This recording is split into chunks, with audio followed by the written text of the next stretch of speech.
Aveyah.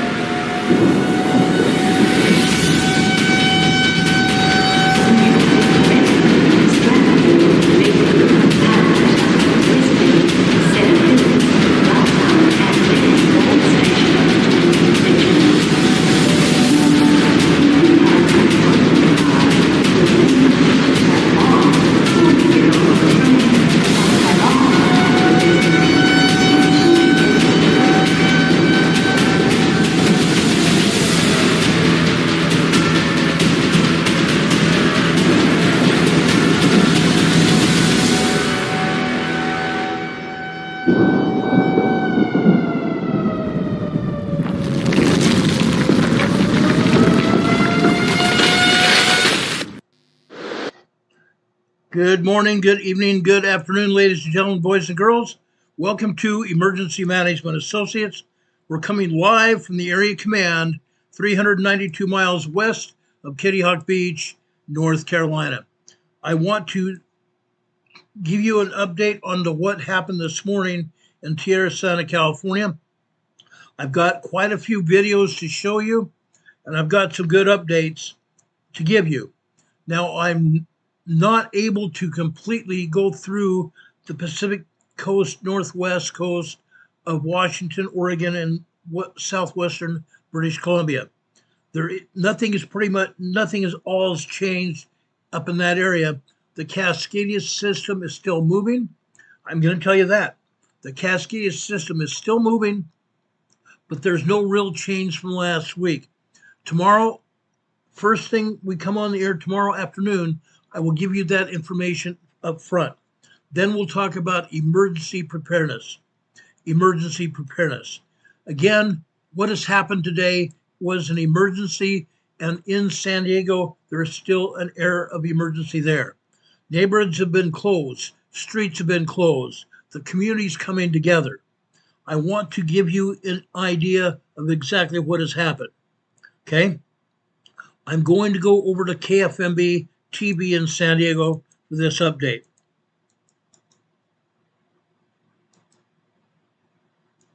I want to take us back to San Diego, where a small plane crashed into a neighborhood, and it has created a scene of devastation. That plane crashed into several homes this morning, killing multiple people. CBS News Los Angeles is at the scene. Let's listen in to their coverage from just moments ago. I can't quite put words to describe what this scene looks like. But with the jet fuel going down the street and everything on fire all at once. Did you see that jet fuel going down the street, right? Let me go back here. Right here. That jet fuel running down the gutter, going to meet the other fires and spreading. Folks, there's also jet fuel fumes in the air.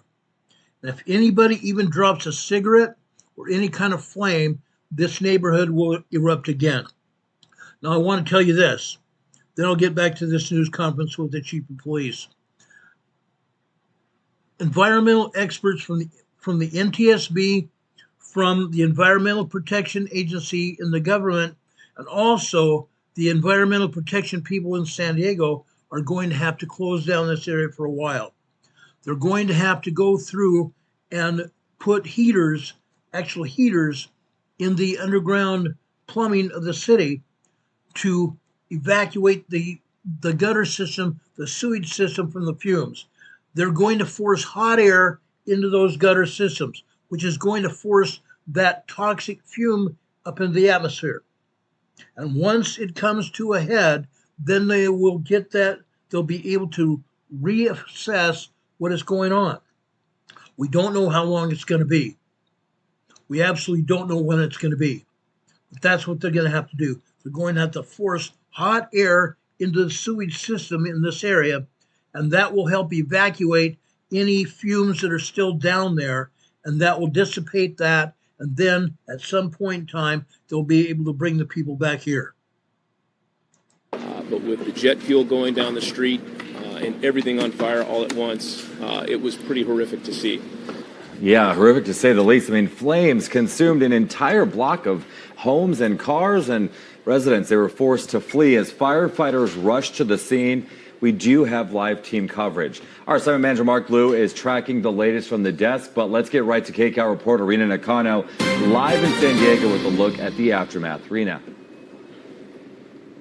Hey, good morning, you guys. I just spoke to a young mother just off camera. She told me that when she heard the explosion this morning, all she could do was grab her fanny pack and her son and run out the door. She didn't even have time to put shoes on him, but she was back out here a few moments ago because she was worried about her dog that she had to leave behind. Thankfully, the firefighters were able to find that dog. They were able to give him some water, and she will be staying at a hotel. But these are the kinds of stories that we're going to be hearing unfortunately out here in San Diego this morning, because this is a military community. That woman that we spoke to, her husband is deployed, so she was the only person who could basically save herself and her son. This, like I said, is a military housing community, considering San Diego has Navy, Coast Guard, and Marine Corps bases out here. They're also really close to the landing strip of Montgomery Airport, which is a small public airport just on the other side of the hill. So these are the families. They're used to seeing airplanes flying around, whether it's military or public or private planes out here. But of course, you would never think that it would crash land straight into your neighborhood. We spoke to a resident earlier whose home has a direct view of the plane crash. She said she woke up to her bed shaking and continuous pop sounds this morning. She lives paycheck to paycheck, being a military household. And she says she just cannot imagine the loss that her neighbors are feeling now. I know I personally couldn't afford another car payment right now. So when I see all these vehicles, I hope that the insurance is good. I know that a bunch of us are banding together to make sure that anybody that needs anything, they'll get it from us. Yeah, a really, really, really tight-knit military community out here. But again, this neighborhood, the two elementary schools, which house mostly military kids, they are closed today. One of them, Miller Elementary, is now an evacuation center. We also spoke to a woman who was carried out of her house on this street by some neighbors and firefighters.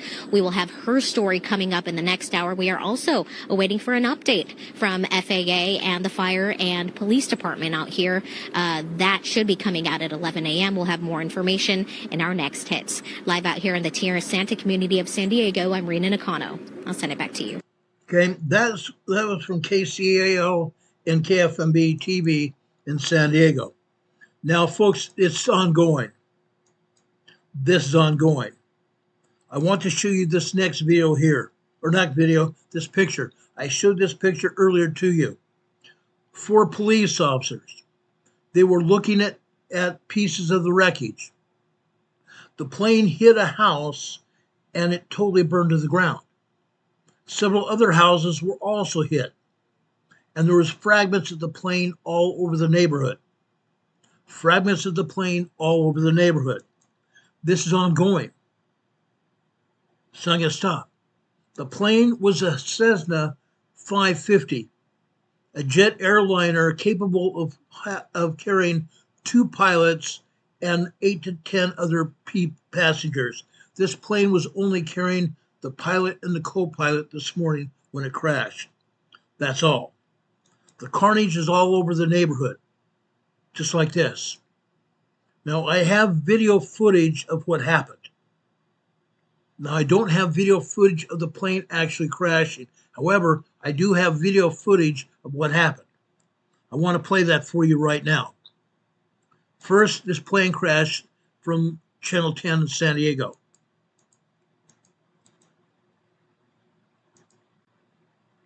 As you drove into work earlier this morning, many of you maybe saw some of the fog on the roadway. ABC 10 News reporter Austin Grabish is joining us live from the neighborhood. And Austin, you spoke to a commercial pilot earlier about flying in those foggy conditions. What did he have to tell you? Good morning, Melissa. We went over chilling audio together, some of the last moments this pilot was alive. And out here, I can tell you right now, there's still a strong burning smell from the wreckage. And just behind me, there's actually a hazmat team here going to inspect part of what's left of the plane in the middle of this residential neighborhood. Now, to help understand what went wrong, I spoke to Robert Cates. He's a commercial pilot, like you said, and we went over the weather conditions at the time of the crash and other flight information that's publicly available. He says the first clue that he looked at was an audio recording of the weather and sky conditions that the pilot was given by a weather tower. I want you to take a listen to that clip right now. Okay, please listen to this. This is important. This is the last conversation from the plane to the control tower at Lindbergh Field. Lindbergh Field is the main aircraft control area. The other area is Miramar Marine Corps Air Station. Marine Corps Air Station, Miramar, is the main air traffic control area for the entire area of Southern California, besides Los Angeles, LAX. Gibbs Executive Airport. Automated weather observation 1030 Zulu. Wind missing. Visibility missing. Sky condition missing. Temperature missing. Dew point missing. Altimeter missing. Remarks. Density altitude missing. Present weather information not available. Now, Kate says if he was flying a plane and got that report, he would not have landed at Montgomery because there was so much vital information missing, as you just heard in that clip. The next thing that happened, according to the flight recordings, is the pilot asked how the flight conditions were at nearby Miramar, a few miles away. And Kate says pilots can do that to get a sense of what the weather might be in the nearby area. The pilot was told that the conditions were also not great there. And then he told the person in the weather traffic controller this. I want you to take a listen now to what the pilot said. All right, that doesn't sound great, but we'll give it a go. And the pilot I spoke to says it is a miracle no one in this neighborhood was killed. He was thinking about the North Park tragedy many decades ago where so many lives were lost. Still so many answers about what went wrong. Reporting live, Austin Grabish, ABC 10 News. Okay, that's from 10 News San Diego. Okay, now this is not like I said, the investigation's ongoing. Okay, there are Marine Corps police out there. There are DOD, Department of Defense, federal police investigators, if you've got pink which salt, I was. apple cider vinegar, and baking soda in your kitchen, and you're not using this recipe Hold on a yet, second. you're throwing away your chance to lose weight effortlessly. Today, I'm here to teach you how to make the new Japanese pink salt. I don't know how that happened, guys. Sorry. But they have Marine police there because this was a military housing area. We have DOD, federal police officers there that are also helping to investigate what happened because this is a federal reservation. Yes, it was a federal reservation, federal property. Federal property. We have San Diego police there. We have FAA there. We have DEA there. We have ATF there. We have National Transportation Safety Board there. All of these investigators on board here at present time. This again is under investigation right now as we speak. Now I want to show you something else here. I may have to enlarge this so you can truly see what I'm showing you here. This flight originated in Kansas, Wichita, Kansas. It was flown all the way over to San Diego. All the way over to San Diego. Let me enlarge this even further so you can see what I'm talking about. Once it gets over here in the San Diego area, you can see where the air traffic controller loses, or I'm sorry, not the air traffic controller, flight radar loses a plane here in the Tierra Santa neighborhood. It drops off the radar. Okay, you see that tiny yellow area there? That's where the plane dropped off the radar. Okay, as we said in that, as was said in that video just a minute ago. What happened? What happened? There were bad conditions, very bad flight conditions. It should not have been there. That plane should not have landed or crash landed there at all. It should never have gone over to Montgomery Field at all. The conditions were ripe for disaster. There was no weather information. There was no wind information. There was no fog information. There was no landing information at all. The air traffic controller at Montgomery Field was absent. The air traffic control system was down. Why? Because it always gets shut down at midnight. The traffic control tower shuts down at midnight at Montgomery Field. It doesn't open again to 6 or 7 in the morning. Yes, you can land at Montgomery Field at any time, day or night, but there is no air traffic control tower operational after midnight. So this pilot came in unknowing, not knowing what's going on. The weather was bad. He had no land information at all. He had no weather information, no radar information at all, period. Nothing. And as you heard in that last video clip, that a pilot with 4 years experience would not have done that. He would have gone over to Gillespie Field in El Cajon. He would have gone over to Lindbergh Field in San Diego. That's where most jets, airliners go. He was also asked in another conversation I heard before this, I can't find it now, but he was asked to go to another field, and the pilot said no.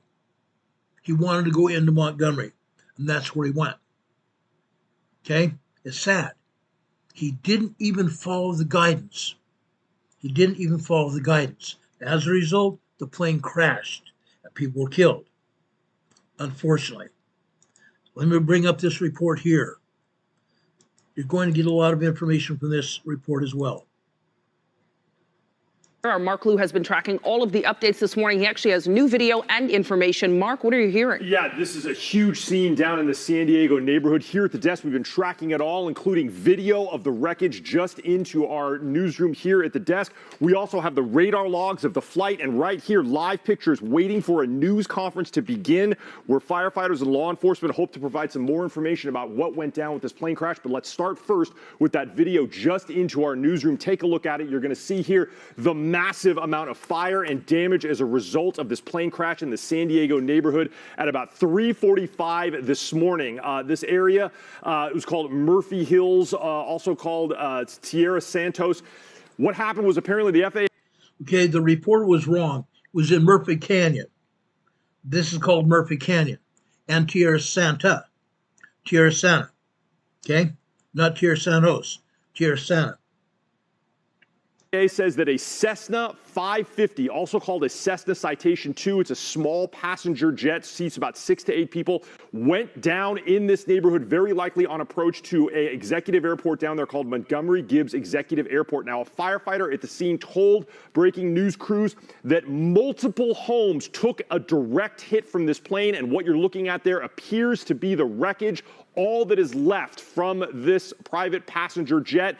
As many as 15 homes were caught on fire and multiple cars in the neighborhood were burning. You could see all of that burning and wreckage there before. And also, there was a report of jet fuel all over the road. So this is a hazmat situation. We don't have any injuries yet, reports of any injuries or fatalities, but a huge evacuation. Hundreds of homes in this neighborhood were evacuated near Sculpin Street and Santos Road. Now, we do have the radar logs of this aircraft. I want to show you right now, if you come out to my screen. It apparently took off from Wichita, Kansas this morning, about 3 hours before the crash. As you can see here, that icon moving west across the United States. And as it approaches the San Diego area, I'm going to zoom in and you're going to see the last moments of this flight. As it approaches the airport, you can see it drops off the radar exactly in the neighborhood where the plane went down. It's right there. It looks like it was exactly on approach to Montgomery Gibbs Executive Airport. Now, I'm going to show you some video also of the aftermath. Got some daylight video as we wait here for this news conference. This is what it looks like after the fires are out. You can see multiple homes damaged, cars destroyed. They say it's a huge debris field out there. There are 2 elementary schools in the area that are closed, not because they were damaged, but because just the huge amount of debris that is in the area and the huge amount of law enforcement and fire. It looks like there is a massive number of homes that have been hit in some way by debris. And again, the assistant fire chief down there for the San Diego Fire Department said multiple homes took, quote, a direct hit. Now, they all say it was very, very foggy this morning. It's unclear if that had anything to do with the crash. But some neighbors that came out told the breaking news crews down there that it was so foggy they could barely see their hands in front of their face. So the FAA and the NTSB already beginning their investigation. They're going to be looking at that and also all of the radar logs and the information from the debris to try and figure out what caused this crash. And again, Sheba and Jamie, we don't have any information about the number of people that were on that plane. It can hold up to 2 pilots and 6 to 8 passengers. We don't have any information right now about any injuries or fatalities. Okay. Now, I want to update that, okay? The 2 pilots died in this crash. The 2 pilots died in this crash. 8 other people on the ground were injured and taken to local hospitals. 8 people on the ground were taken to local hospitals. Now, I want to give you an update from what I said this morning. I told you that visual flight rules was out of the question because it was so foggy. They were running on instrument flight rules, VFR or IFR. Now, right after I got off the air, I got a telephone call from the NTSB. They said I was wrong in saying that. They told me that I should not have mentioned anything about visual flight rules or instrument flight rules because I'm not a pilot. Okay? So if that's the case, I apologize for those statements. However, I know for a fact because I've been in planes, I know pilots. Usually if you are on VFR, visual flight rules, and all of a sudden the weather is inclement, you have to go on instruments and you have to be instrument rated. Now, I'm sure this pilot was. I'm sure this pilot was instrument rated. However, there were so many other factors as was stated in that other report. So many factors. Now, the planes can tune into the weather frequencies and pick up the information for the area. But as he was inquiring about the weather, you heard what the weather was like. You heard there were no advisories or information available. Nothing. An experienced pilot would have waved off this airport and gone to another airport. Okay? To me, this pilot was in air. However, with that said, I should not probably even say that. Okay? I'm not an NTSB rated person. I am an accident investigator. I've investigated car accidents. I've investigated motor vehicle accidents, and I've helped investigate flight accidents. I'm not a certified flight accident investigator. However, I've done it, and I've been very successful at it. Let's go to this next report from the NTSB in San Diego. So the airplane was a 1985 Cessna 550 Citation, registration number November 666 Delta Sierra. It departed Teterboro last night about 11:15 p.m. and made a fuel stop in Wichita, and then was inbound, we presume, based on the flight path for landing into Montgomery Field, runway 28 right.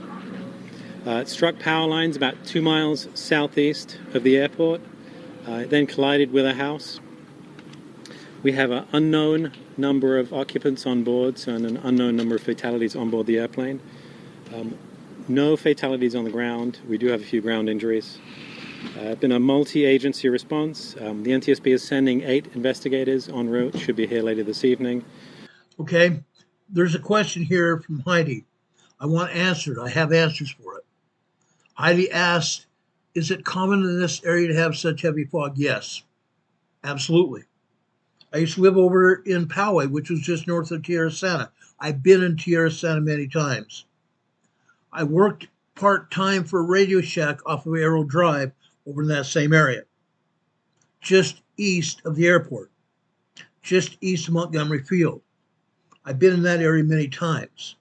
I had friends that lived in Tierra Santa. probably in the same area. Now, let's listen to this National Transportation Safety Board investigator here. Along with representatives from Williams, who are the engine manufacturer, and Textron, who are the airframe manufacturer. Okay. Dee Dee is here in the chat saying fog can go pretty far inland. She lived in South San Diego. Absolutely can. I've seen fog stretching from off the coast, 2 or 3 miles off the coast, all the way 17 miles inland, all the way out to Escondido. Sometimes fog can go all the way over to the East County Mountains of San Diego. It can. Now, Georgia Schott is here in the chat, and I appreciate you being here, George. The NTSB investigator said that this flight had a tail number.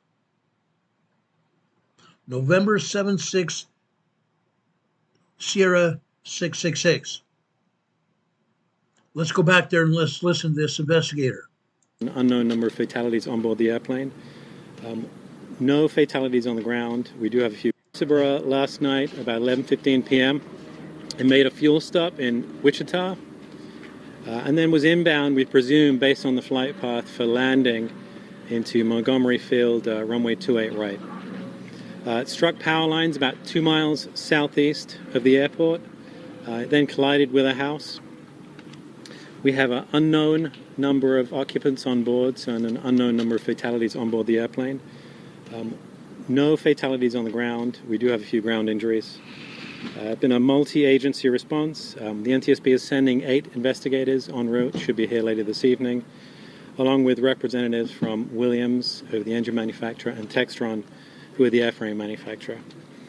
We plan on spending today, tonight, and all of tomorrow on scene, documenting the accident site, and then plan on recovering the airplane to a secure location on Saturday.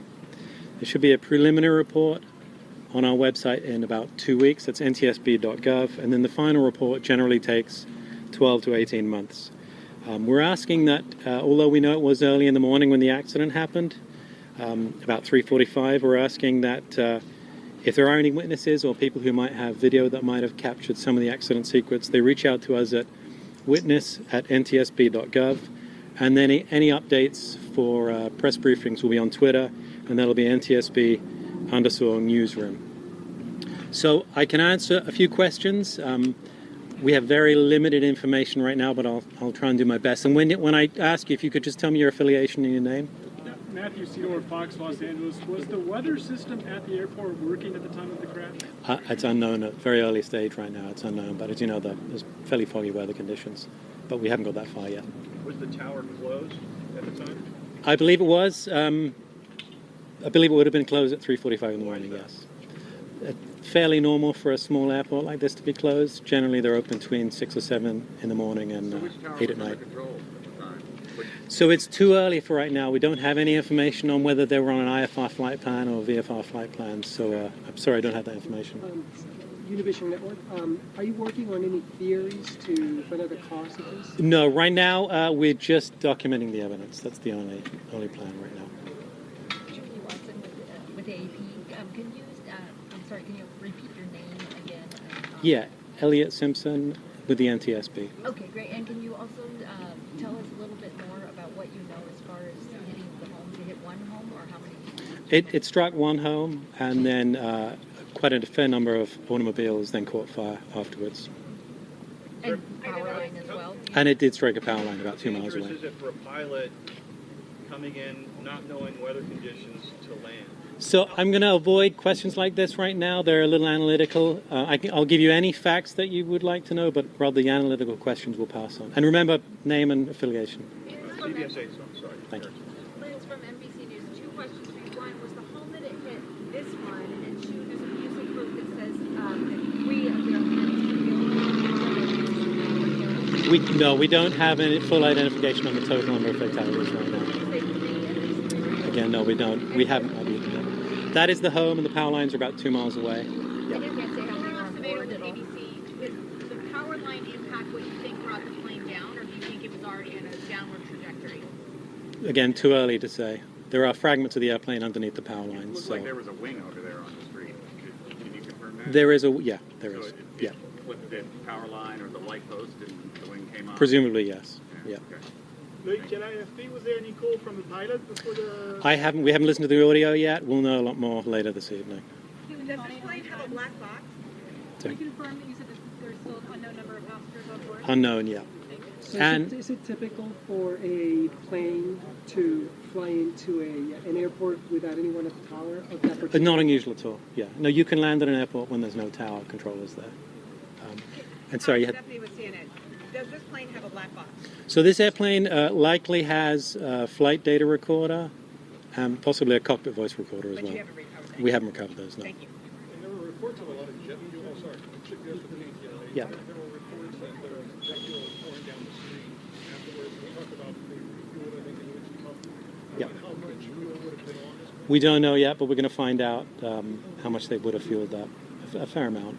I'm sorry. You, San Diego. So can you repeat from what city or state you departed and at what so time? Teterboro at about 11:15 last night, then stopped in Wichita at airport with identifier Alpha Alpha 0, which is where they got fuel. But the initial departure was from Teterboro. Do we know passengers? No. Excuse me. Yeah. Describe at least what you've seen so far right now as far as the debris buildup. What kinds of things are you finding on the ground as far as parts of the plane? So we found fragments of the airplane that are not yet to be identified underneath the initial power lines, and then we do have a wing on the road just on the other side here, and the remainder of the wreckage appears to be on the street just behind you. Okay. Quick Great. question, Jessica. I know with ABC 7, the tail number or wing number, can you release that? Yeah, November 666 Delta Sierra. November 666 Delta Sierra. That was a tail number.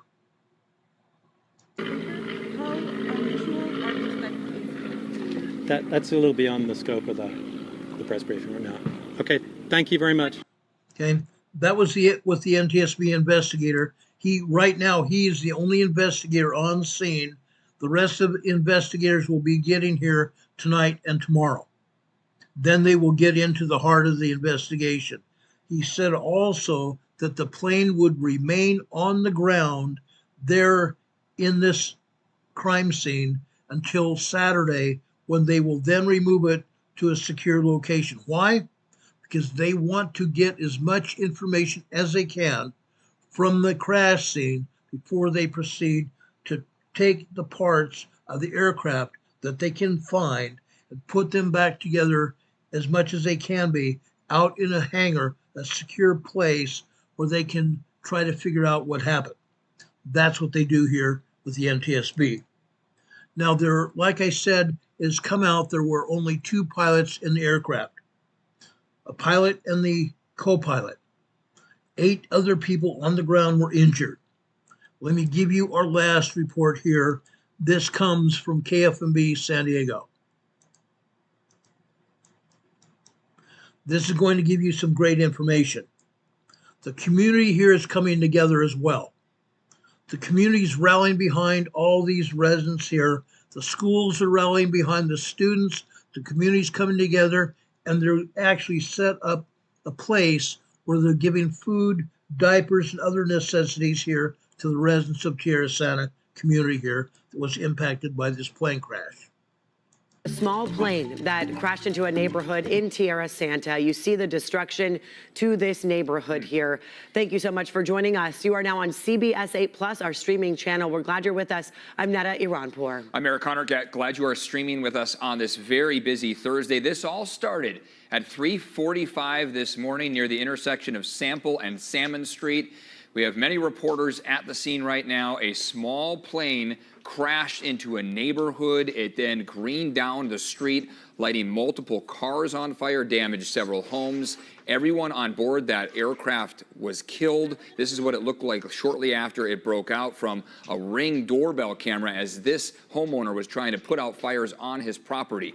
We know that multiple fatalities have been reported. We do not know the number. We know that the plane holds 8 to 10 people. We are unsure how many people were on it, according to investigators. We know 3 people on the ground had to be hospitalized. 2 of them were treated and released. Right. This plane coming from Wichita, Kansas into Montgomery Field. That was where it was headed, to Montgomery Field, which is about a mile away from the scene of this crash. It was foggy throughout the morning. Of course, NTSB going to be looking into why this crash happened. We do have a team of reporters bringing you the very latest updates from the streets right there. We're going to start off with CBS 8's Chris Groh. Chris has been watching many families impacted by this. We know about 100 of them told to get out of their homes in the early morning hours. Chris, while many are still sleeping with young children, what are you seeing there now? Hey, North Carolina homeowners, if your AC unit is more than 5 years old, you could have the entire unit replaced at no cost to you. The new Inflation Reduction Act has unlocked millions of dollars of funding. Sorry about that. Yeah, it's been incredible to see, and also just kind of heartbreaking, right? Because you have these families who are sticking close together. They're making sure that they've got their loved ones, the little ones, that they've got them close, but then you realize they've got nothing with them, and we don't know when they're going to be able to return. You don't know when you see them at first until you talk to them whether or not it's been their home that's been damaged, that may have caught fire. So you try to empathize with that, but then you also then try to get a better understanding of what it is that they saw, what it is that they learned, and what it is that they went through. Now, what we are seeing right now is actually some of these residents have been able to get in and get their cars. So this is actually happening live right here, guys. This is not video. We are seeing that some of those who were not able to retrieve their vehicles are now being allowed to get in to get those cars, which of course are going to be so necessary, whether they have work, if these are the civilians, if these are family members of those who are in the military, they've got to get their kids or maybe other ones to family members, friends, and so forth. Now, there have been a number of people that have been reaching out to help, especially with these families. We know the YMCA has been handing out water, offering a place for people to kind of hang out. Miller Elementary, which has closed for the day, as well as Hancock Elementary, they have been acting, Miller that is, as a actual evacuation center for those who don't have anywhere to go. But this YMCA area was essentially the first staging. This is where we met so many of those people. This is where we were able to find those Ring cameras and so forth. So a lot, those Ring camera videos. So there's been so much that's been going on here. We have not seen anyone able to go back into their homes to repopulate, would be the term. That is not being allowed at this moment. But I am told by a city spokesperson that that could be happening today, that those whose homes have not been impacted, so it's likely going to be those had no damage, no debris strewn across their yard, so forth, or were not involved with any type of jet fuel that may have been not lit up or again was just exploded there from this plane crash. They're the ones who are going to be first allowed into their home. When that time will be, we're not sure, but we're talking about close to 100 people right now who are displaced because of this plane crash. As we wrap things up here now at this scene, we're going to continue to check in. We're also going to continue to monitor, see exactly when it is folks will be able to go home. But for now, we'll send things back to you guys in studio. All right, it's been so tough to see these military families packing up in a very short notice, having to get out, bringing their pets. The pets have been shaking. It's been difficult to see our military community members having to go through this. And many of them lost cars in this too. Right. We should point that out. Multiple cars. At this point, we don't have an exact number, but what really struck me is one of our interviews, Rachel, who was there, she said, we live paycheck to paycheck. Right. To lose a car, that's their way to get to schools. That's their way to get to work. And of course, these are Marines, sailors who live in this military housing area of Tierra Santa off of Santo Road. And, you know, this is going to have a long lasting impact on them, not just the shock of what they just witnessed, but now the damage that they're going to be coming back to. One of the first reporters on the scene, CBS 8's Regina Yarita, has been watching all of this unfold, has been standing by, hearing from all the investigators on all of the updates. Let's check in with Regina and see what the latest is from her vantage point. It all started there, right behind you. That's right. And Eric and Etta, you guys pointed out this is going to be a long-lasting impact. I mean, just looking at the damage here, you can see, right, the destruction. And it's heartbreaking to see. We've been here for hours now. We're in the middle of a military neighborhood, and this is most likely a home of a military member and their family. And seeing the destruction here is painful. You're looking at that plane, the damage that it has on that plane, and certain parts of the plane just scattered throughout this street. But now that we got confirmation and we're learning more about how many of these families living here, no one was transported to the hospital. Now we're learning a little bit more of what they noticed, what they had to experience earlier this morning. Take a listen to a man that we interviewed just hours ago. The window and just saw fire all the way down the road.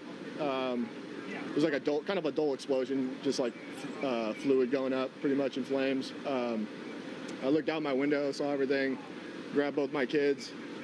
Then I started to come out the front door. When I came out the front door, I heard like pop, pop, pop, pop. Just to hear it and then walk that way and then walk that way.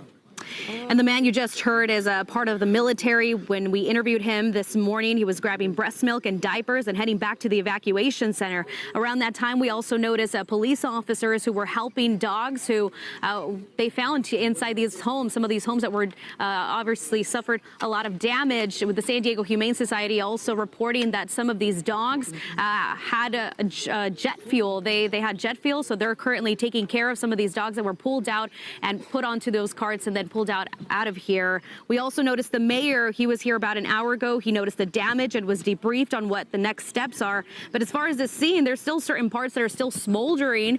There's about a dozen vehicles that are charred and damaged. We've seen vehicles with their windows blown out. There's certain vehicles that have the paint has been peeled off just by the heat of the plane. But if we can come back out here, I want to show you just the corner home. This is one of the homes that really did suffer the most damage. You can see that roof practically collapsed. It's charred, and that truck completely unrecognizable, and debris all over this home. I want to once again point out this is really hard to kind of just be standing here because this is someone's home. This is a military community. It's a tight-knit community, and seeing that, you know, they had to go through this. They're currently going through this, and some people are displaced. Hundreds of people evacuated. It's definitely going to be a long-lasting impact here, but right now, this is the scene. We've been covering this all morning. I'm going to send it back to you. Okay, so that's where the plane went down. It spiraled down to the middle of Sample Street there where it came to a rest. It exploded, and the cars that were just to the south of it were also on fire, not necessarily from the impact, but the jet fuel that was streaming down the gutter there. Yeah, to think flames going down the street because of the fuel.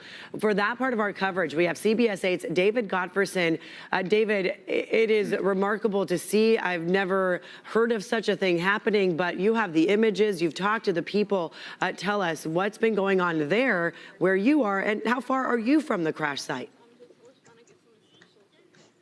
If you've got pink salt, apple cider vinegar, and baking soda in your kitchen and you're not using this recipe yet, we're about 3/4 of a block away from the crash site. We are at the west end of Sample Street at the intersection of Taussig. So we're downhill 3/4 of a block from where the plane crashed. But the fuel came running down the gutter and caught all of these cars on fire. And it was a river of flame coming down here. We have some images that some of the neighbors shot. Hold on just a second. Let me see what's happening here. Okay, so let's come over here for a second. This Captain, what are you up to here? We are just keeping an eye on this street right here, Sample Street. Some cars were impacted by the plane crash. Everything seems to be out, a little bit of smoldering, but we're not concerned about any reignition here. And we were just helping out some of the neighbors with some of their personal belongings that they were not able to grab when they were hastily evacuated from their homes in the morning. All right, thanks, Captain. You're welcome. All right, bye. Anyway, sorry to ambush the captain there, but he went up to a house a minute ago, and we interviewed him earlier. A resident here who does not want to be on camera here with her young child lives on Sample Street, and she sent me a photo at 4 in the morning, but she was worried about her dog, an American pit bull dog, and it was still in the house, And that captain, who just was on camera here, went in the house, shot some video of the dog, showed it to her, said the dog's fine, put the dog out in the backyard with water, and the dog was as friendly as can be. Another resident of Sample Street just came up here. She needed her medication, and the firefighters went up and got her medication. And she was concerned about her vehicle. She wanted to drive the vehicle off, but they wouldn't let her do that. But she also had dogs inside her house. And the firefighters went in there, came back and said the dogs are fine, they have water, and they're just going to leave them inside the house. So, yeah, residents are showing up here again now that the scene is a little quieter from when the crash happened.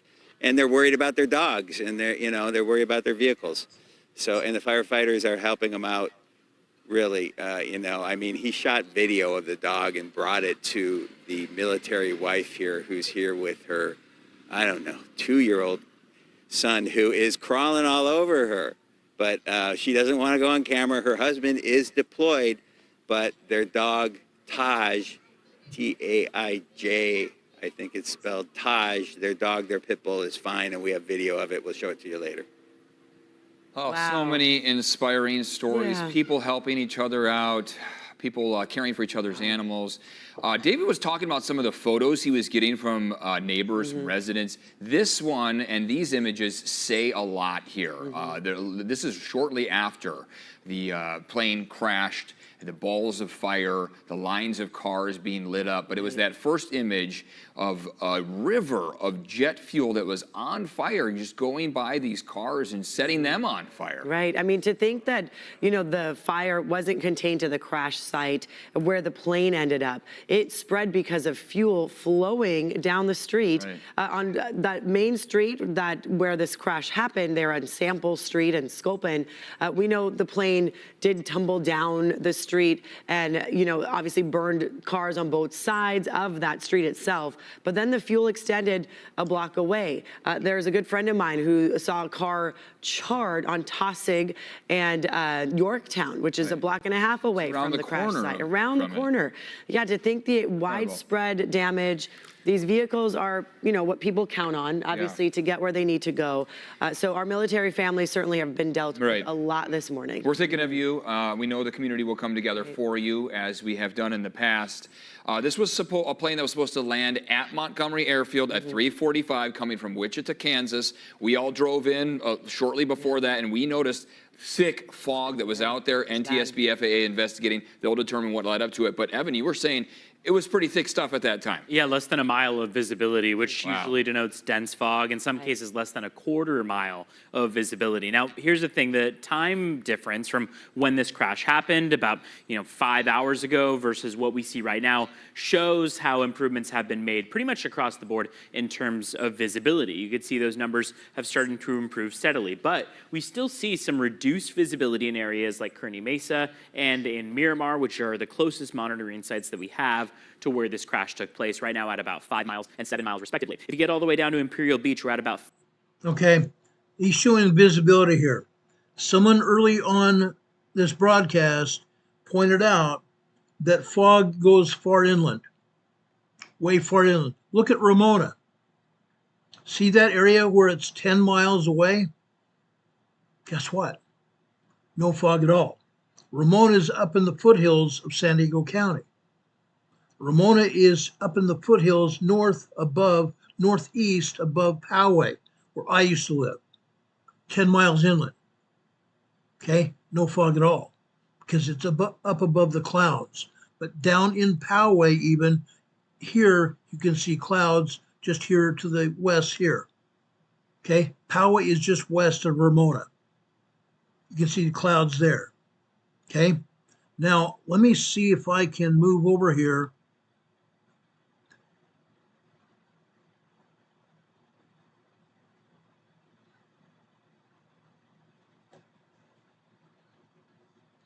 I guess we're not going to see the press conference here. I thought we were going to see the press conference here, but I guess not. Apparently they edited this video and edited the press conference out. They had the fire chief, a battalion chief, talking about the fire, talking about what happened. bringing in engine companies for a plane crash. Yes, they have firefighters specifically knowledgeable about plane crashes. They brought all those firefighters in as well to fight this fire.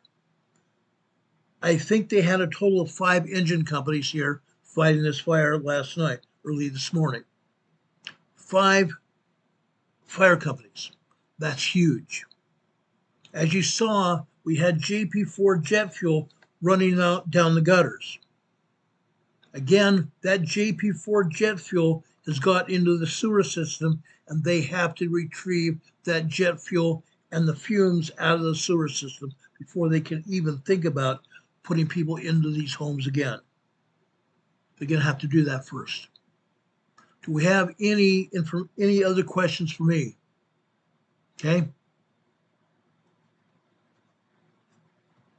Our buddy Don Patoka, who is one of our mods here, who is a very dear friend of mine, has got information on JP4 because he used to work for the Air Force.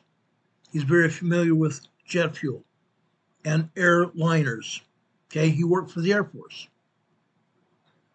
Okay. Heidi Patrick is asking if she was wondering if the crash happened because this is a military neighborhood. I don't know. And if that's the case, if it is the case, I'm not saying it is.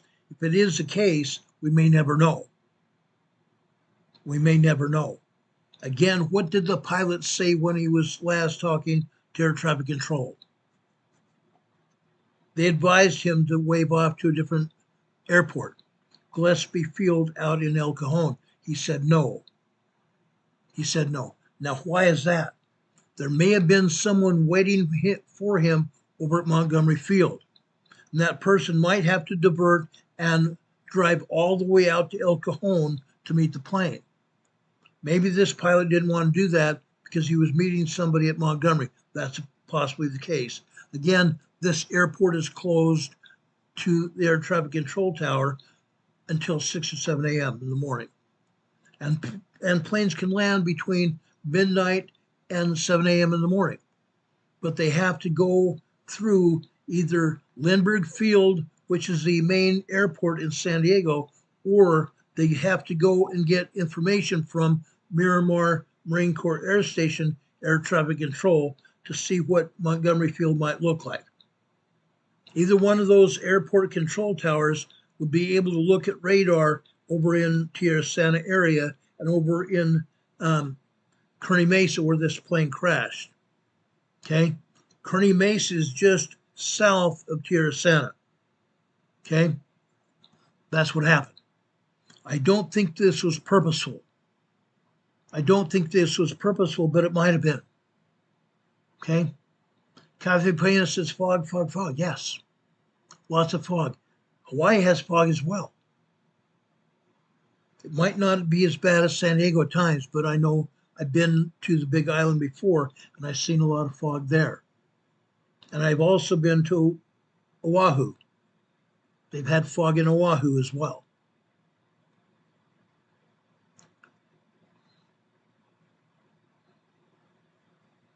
Does anybody have any questions about what happened this morning in San Diego County with this crash? Wendy B 47 is here from the British Isles. Welcome, Wendy B. We appreciate you being here. We have your counterpart, Demon Catman, here from the east of England. We probably will have Vagabonds here from Ireland as well before the end of this evening. Vagabonds from Ireland pops in occasionally. We appreciate him as well. We appreciate all of you. Now, before I go on here, I've got some good information because Carol has been helping me pull information from the Pacific Northwest.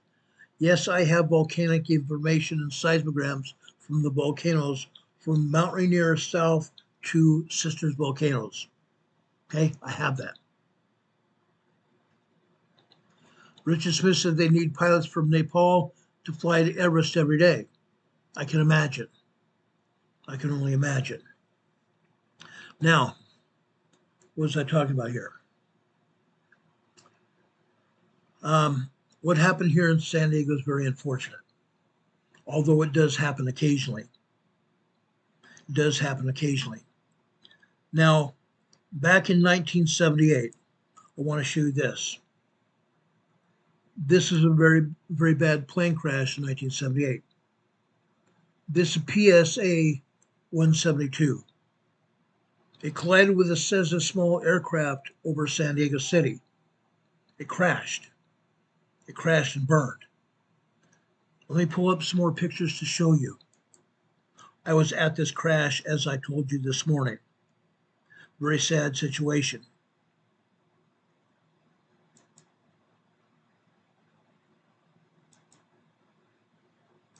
Let me show you another picture here.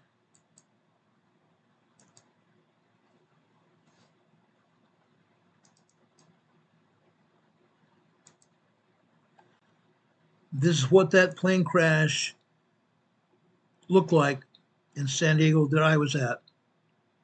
Okay? 1978. September 28, 1978. 128 people were killed on this plane. The plane belonged to Pacific Southwest Airlines. That is no longer. Pacific Southwest Airlines was based in San Diego. Most of the people that worked for the airline lived in San Diego. A lot of the people that were flying with that plane were from San Diego. The Cessna flight was out of Gillespie Field in El Cajon. It crashed into PSA 172, and the aircraft literally dove into the ground. This is exactly what it looked like when I was there. I was with an ambulance crew there at that time, fire department ambulance crew. Now, we didn't pick up any bodies at all. We thought there might be bodies. We came there just in case, but the morgue team from various hospitals and from the NST, or National Transportation Safety Board, the NTSB, and other agencies came in with morgue crews, and they went through and pulled bodies out of the crash scene. Unreal. Unreal. That was the largest crash scene I've ever seen in my life. This happened in the North Park area of San Diego. Very heavily populated with homes like you see there. Homes that were built in the 1940s, 1950s. Older homes burned to the ground at that time. This area has since been rebuilt, and it looks a lot better than it did. Looks a heck of a lot better than it did. But it's a very sad situation when that happens. Don Patoga says many aircraft crashes look like a bomb drop. That's exactly what that did. It looked like a bomb drop. This 727 PSA aircraft crashed almost directly into the ground. Crashed almost directly into the ground. It was very bad. Very, very bad. I can't think anything more worse than that. I really can't think of anything more worse than that. It was a terrible event. A very terrible event. Does anybody have any questions for me about what happened today in San Diego? I want to make sure we cover everything. I think it's very important that we cover everything. Richard Smith says he remembers when Swiss Air Flight 111 crashed at Peggy's Cove, Nova Scotia in 1998. Had a good friend that worked that site. I can only think of what that person was thinking and what he thought afterwards. Incredible. Just incredible. Again, I don't want to even think about what happens. Okay? Unfortunately, this has been happening a lot. This is not the first crash that we've covered here on Emergency Management Associates. Now, if you like what we're doing here, if you like what we're reporting, please, folks, subscribe to our channel. Subscribe to our channel. Just below this video here today, there's a subscription button. Subscribe to this channel, and when you do, there's also a little bell icon. a small little bell icon. Click on that. When you click on that bell icon, there will be a drop-down menu of 3 items come up. Click on the word ALL, all. That should get you notified when we come on the air. But be advised, YouTube doesn't like me. YouTube doesn't like a lot of people. They don't always put information out about when we come on the air. Sometimes they do, sometimes they don't. Be advised, we do come on the air between 6 and 7 p.m. Monday through Friday. And at 12:30 p.m., usually at 12:30 p.m., quarter one, on Sundays, we come out with Come Follow Me, the Savior Said, which is our weekly Sunday school class. We hope you'll join us for that on Sunday. Now, subscribe to the channel. Also, directly below this video today, in the top of our program description, there will be a link to join as a member of EMA here on YouTube. For as little as $1.99 a month, you can become a member of EMA here on YouTube. I have sworn to you now, I came on the air this week, I believe it was on Tuesday. I came on the air Tuesday morning with members only video. I'm going to do members only videos at least once a week. At least once a week. Please join our members only here. We'd appreciate you being here. We can talk about whatever you want to talk about. Members only, I will have things prepared to talk about, but you are willing to talk about anything you want to talk about. And I will answer as many questions as I possibly can. Okay? Members only. Please join this channel. We'd appreciate it. Okay? Also, if you want to help support this channel, you can do so here by super chats here on the chat. You donate to this program on super chats here. We greatly appreciate that. You can also donate to super chats down below this video. Also in the top of our program description, you'll see PayPal, 2 PayPal locations and also a Venmo location where you can send donations. That information is also scrolling across the bottom of your screen right here. We appreciate you doing that as well. You can donate any amount of money that you want to our program here with 2 PayPal locations or Venmo. Also, you can send us letters and cards. You can send us letters and cards. We last got a card right about Easter time.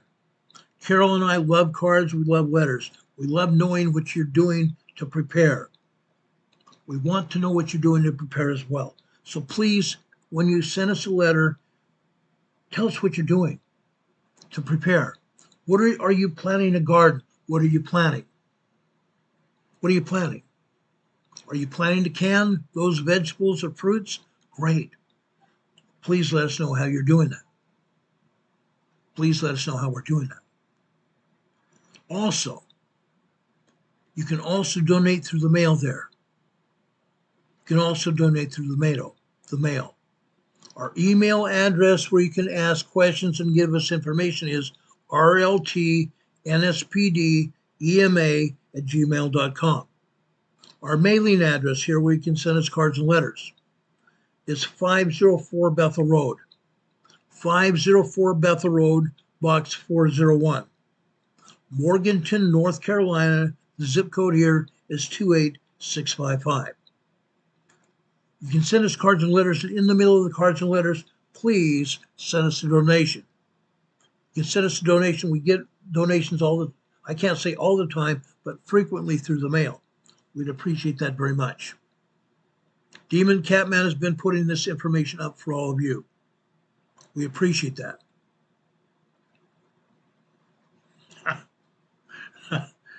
Don Patoga, you character. Like I said, Don Patoga is a very good friend of mine. He's a mod on this channel. He's saying he's not a cop. He's an undercover. He says he's an undercover American Snoop Society. I'm not going to spell that. He's an undercover American Snoop Society. Operation AKA Snitch. Mess around and find out. I'm here to help. Try it. You'll like it. Don, you're a character. Don, you're quite a character. I love you to pieces, buddy. Don is awesome. I've known Don a lot of years now. It's wonderful to know him. He's a great friend. He's a great confidant. He's a great ally for this channel. He's an ally of mine. Like I said, we've known each other forever. He's helped me with things, and I think I've helped him with things as well. Thank you, Don. We appreciate it. Gosh, it's awesome. It really is an awesome thing. Anyway, guys, please join us here as a member of our program. Also, you can help support us, like I said, with either one of our PayPal locations or our Venmo location as well. You can help support this channel by sticking a donation, a check or cash, into an envelope with a letter wrapped around it or inside of a card and send it to us.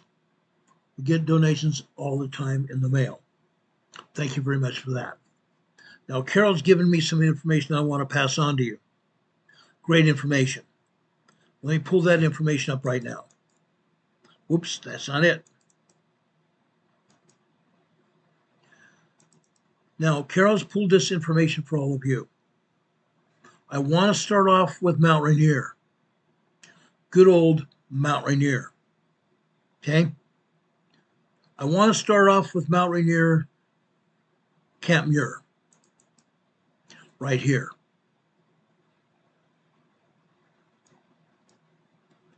Mount Rainier, Camp Muir has got a lot of activity. Let me enlarge this picture so you can see it.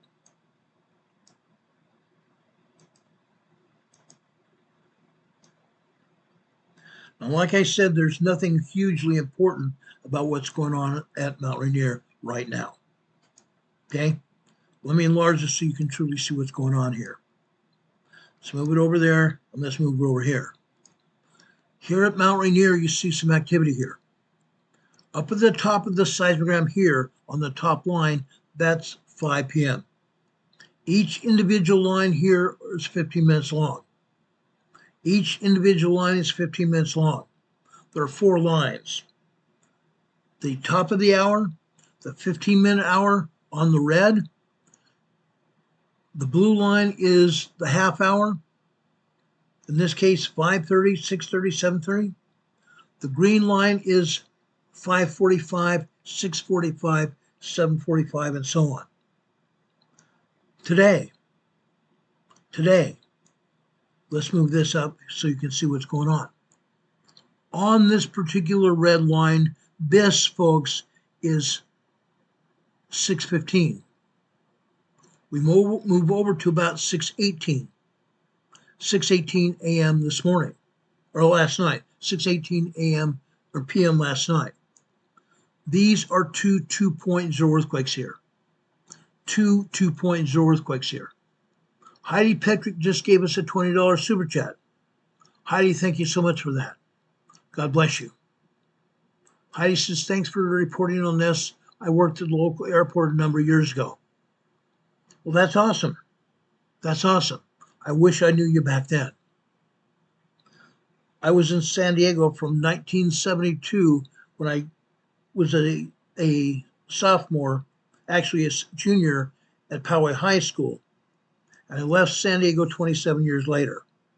I moved to Denver in April 2000. I was in Denver 10 years. Then I moved to Salt Lake City. A great place. But I left Salt Lake City for North Carolina about four and a half years ago. Carol and I love it here. It's a great place as well. Small town environment. Not everybody knows everybody, but this is a great place to raise kids. It's isolated. It's a forested area. If you want to hike and camp, there's all kinds of trees around, all kinds of places to camp. They have large parks out here where you can have dog walking at the dog part of the park, where you can picnic, you can play soccer, you can play football, whatever you want to do. These parks are huge here. It's a beautiful area. Anyway, getting back to Mount Rainier, Camp Muir here. Guess what? We do have activity here. Like I said, we have two 2.0 earthquakes last night after 6:18 p.m. last night. Look at all the other tremors here. Then we have a little bit larger earthquake this morning, early this morning. Look at this. Just after about 10:03 a.m. or 10:18 this morning on this red line. I first said it was 10:03, but 10:03 would have been on the black line above this. This was 10:18 this morning. Okay, another, this time, 2.5, 2.6 earthquake, minor earthquake. All the rest of these events here at Camp Muir are microquakes and tremors. Microquakes and tremors here at Camp Muir at Mount Rainier. But that doesn't stop. We have two other locations here at Mount Rainier we want to show you. Let's do that right now. We go over to Camp Sherman over on the north side of Mount Rainier Volcano. This is Camp Sherman. Again, you can see microquakes and tremors here. Microquakes and tremors here at Camp Sherman. This is up on the north side of Mount Rainier near the summit of the volcano. Here you see some tremors and earthquakes. Yesterday evening on the blue line here. This would be this would be 5:30, about 5:37 last night on that top blue line. This appears to be just probably a 2.6, 2.7 earthquake. But further down the line, about 3 minutes later, there is an even larger earthquake. Every line that has a dot in the middle of it is an earthquake. If there is a line that does not have a dot in it, those are steam signals. Lines without dots in them are steam signals. Mount Rainier is steaming.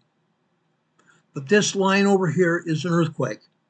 This is a 2.8, 2.9 earthquake here last night. Now you can see some other minor tremors. 1.7, 1.8 tremors. However, look at this one on this blue line after 2200 last night. 2200 hours is 10 p.m. 2200 hours is 10 p.m. What do we have here? What do we have here? This earthquake here is about 10:33 last night. This is a 3.0 earthquake. A 3.0 earthquake at Mount Rainier. Mount Rainier is moving. We've shown you evidence of that before. Mount Rainier is moving. There is magma inside that volcano. There is magma inside that volcano. Now, they're not showing you all the evidence of the magma. Usually we have thicker lines or thinner lines. Thicker lines representing more magma coming into the magma chamber of the volcano. They're not showing that here. What I think they're doing is they're altering the seismograph. They're altering the seismograph. They don't want us to see what's actually going on. Yes, they're showing earthquakes here. Earthquakes like this give us information that they don't want us to even have. Many times they delete these earthquakes off the seismograph as well. This tells us that there is magma coming into the volcano and we're getting good earthquakes out of it. By good earthquakes, I mean magma inside the volcano is fracturing rock inside the volcano, which is causing the earthquakes. Earth movement. Earth movement, fracturing rock inside the volcano, causing these quakes is earth movement. Otherwise, earthquakes. Otherwise known as earthquakes. That's what's going on here. Now, down here on this other red line, just after 3:15. Just after 3:15. This is after probably 3:16. This is a 2.7, 2.8 earthquake here. 2.7, 2.8 earthquake here. Down below here, you see another red event here. This is a magma churn signal. This is a magma churn signal. This is just a little bit different. Magma churn signals tell us that there is superheated magma within this volcano. Superheated magma within this volcano. Magma churn signals are typically 23 to 24 lines high. This magma churn signal is 1, 2, 3, 4, 5, 6, 7, 8 lines high.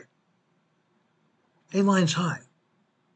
Approximately 33% of real world, meaning the seismologist turned down the seismograph at this volcano. The seismologist turned down the seismograph at this volcano, meaning this seismogram is only reporting 1/3 of what this volcano is really doing. 1/3 of what this volcano is really doing. These lines out to the right side of the magma churn signal, those are steam signatures. Those are steam signatures. Again, Mount Rainier is steaming. Mount Rainier is steaming. What have we told you about steaming volcanoes? Why do volcanoes steam? Does anybody remember why volcanoes steam? What has to happen before a volcano can steam?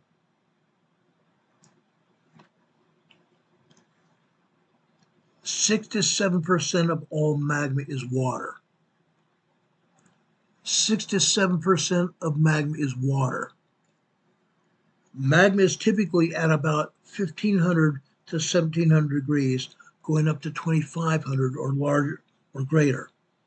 That's a lot of heat in this magma. What happens? That magma hitting the plug of the volcano. The plug of the volcano is a piece of lava, a great big huge lava rock which is at the plug of the volcano. That plug is left over from the last time Mount Rainier or any of the other volcanoes erupted. It has a plug. The plug. It's a very cool plug most of the time. But magma is going up from underneath the plug and hitting it just like this. Magma is hitting that plug just like that.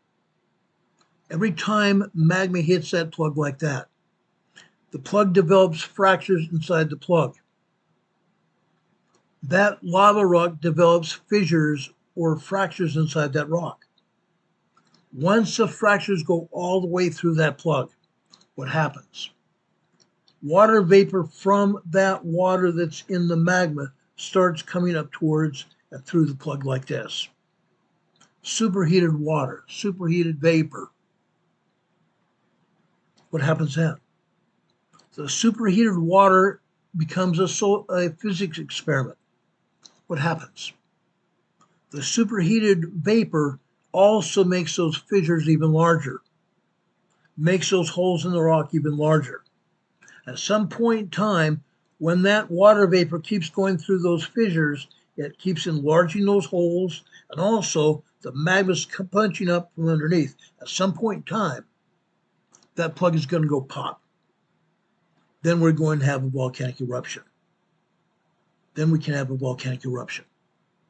Now, the last time Mount St. Helens erupted in May of 1980, when that happened, it wasn't necessarily the plug of the volcano that went. Yes, the plug of the volcano did go, but Mount St. Helens erupted out of the side of the volcano. The wall or the hill on the side of the volcano collapsed. It was thin. Magma is under pressure coming into the volcano, and all of a sudden, that rock to the one side of the volcano chamber was thin, and the magma or the lava came out of the side of the volcano, and there was eruption. Mount St. Helens lost several hundred feet of altitude from the top of the volcano as well. It fell. It fell. That also can happen here at Mount Rainier. It often does at these volcanoes.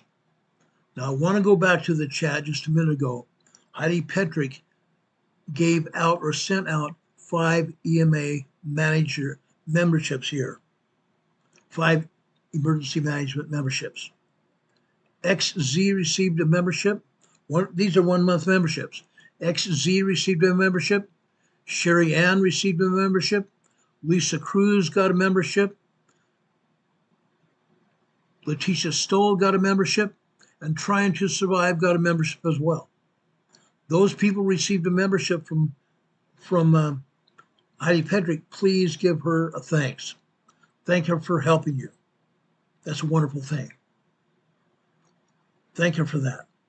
Show her some love. I know she'd appreciate that, and so would I. Heidi, thank you for doing that. Heidi is an awesome member of our channel. She's a great friend of mine. You can't help but love someone to pieces like that. She's great. But anyway, here at Mount Rainier, we see this magma churn signal. Superheated magma, 2,500 degrees probably. Probably.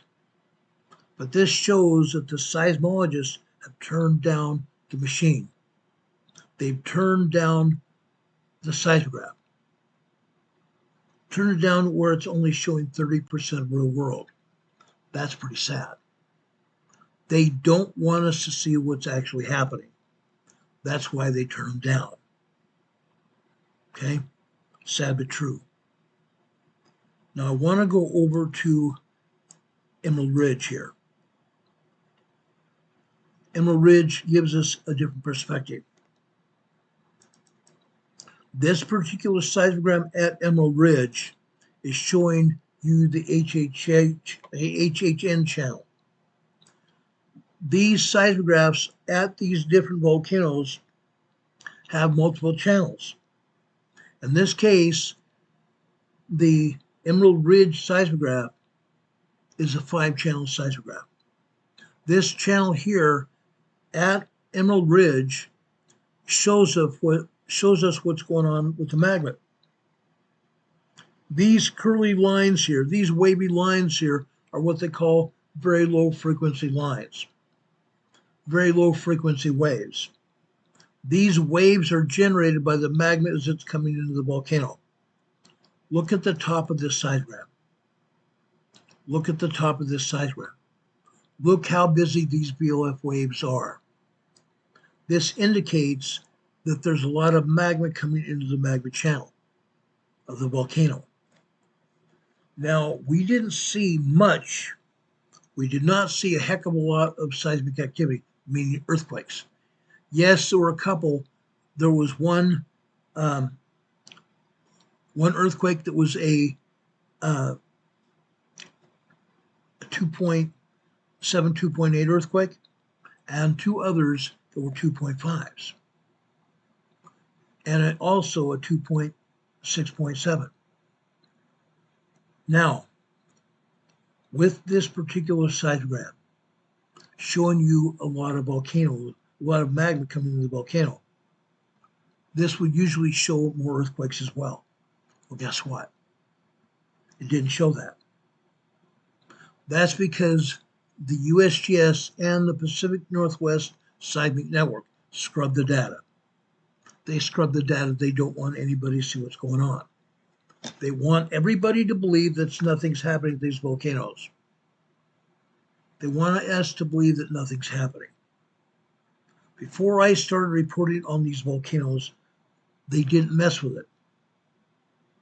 Soon after we started weekly reporting on what was going on with these volcanoes, the Pacific Northwest Seismic Network and USGS started messing with the seismographs, not showing exact data, because I was showing it.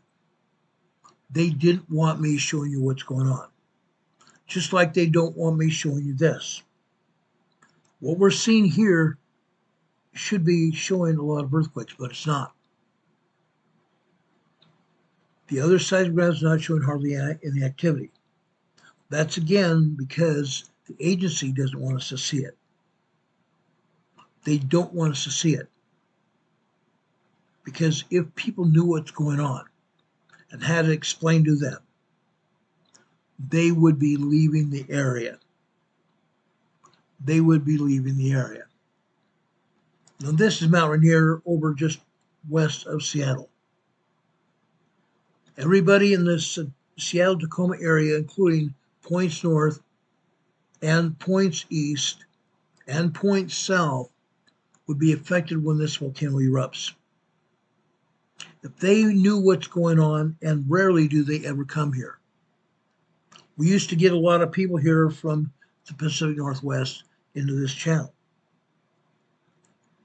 When YouTube took my last channel down after 4 years, a lot of people never found us again.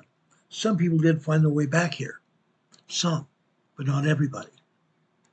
We've lost a lot of people. When the YouTube took us down, we had 25,000 subscribers. A lot of people watching what's going on. Now, folks, Mount Rainier is going to erupt. At some point in time, Mount Rainier is going to erupt. I'm going to say within the next 2 years, maybe sooner. But Mount Rainier is going to erupt. Mount St. Helens is also going to erupt. These VLF wave lines here show a lot of magma coming into the magma chamber. They get really active again about midnight last night. Let's zoom in here. Actually, they get very active again about 4:30 this morning. 4:30 this morning to about 6 this morning. Then they take a breather and the magma gets more active again later on this morning. Later on this morning, after about 11 a.m. until this afternoon. Very, very active, which means we should be seeing earthquakes here at Mount Rainier, and we're not. We're only seeing part of what is actually happening because the agency is scrubbing the data. Agency is scrubbing the data, which is so bad, so bad. Hurricane Heather says knowledge is power, but applied knowledge is life. Applied knowledge is life, and Heather's right on the money. If you knew what was going to happen, and you were living within a few miles of Mount Rainier, and you saw what I'm showing you now, what would you think? You'd be probably thinking, maybe I should think about moving someplace else. Moving away from the volcano, at least a little ways away from the volcano. Because one of the last times Mount Rainier erupted, it put out lava all throughout this area. Snohomish, Skohomish, all the way out through the area. Lava. Friday Harbor up to the northwest was covered in lava. People that live there now have their homes on a bed of lava. Lava rock. Incredible. Incredible. Yes, that's happened. And it's going to happen some more. I promise it's going to happen a lot. Okay? Let's go south and look at Mount St. Helens. This is going to blow your mind. Look at this. This is East Dome Mount St. Helens.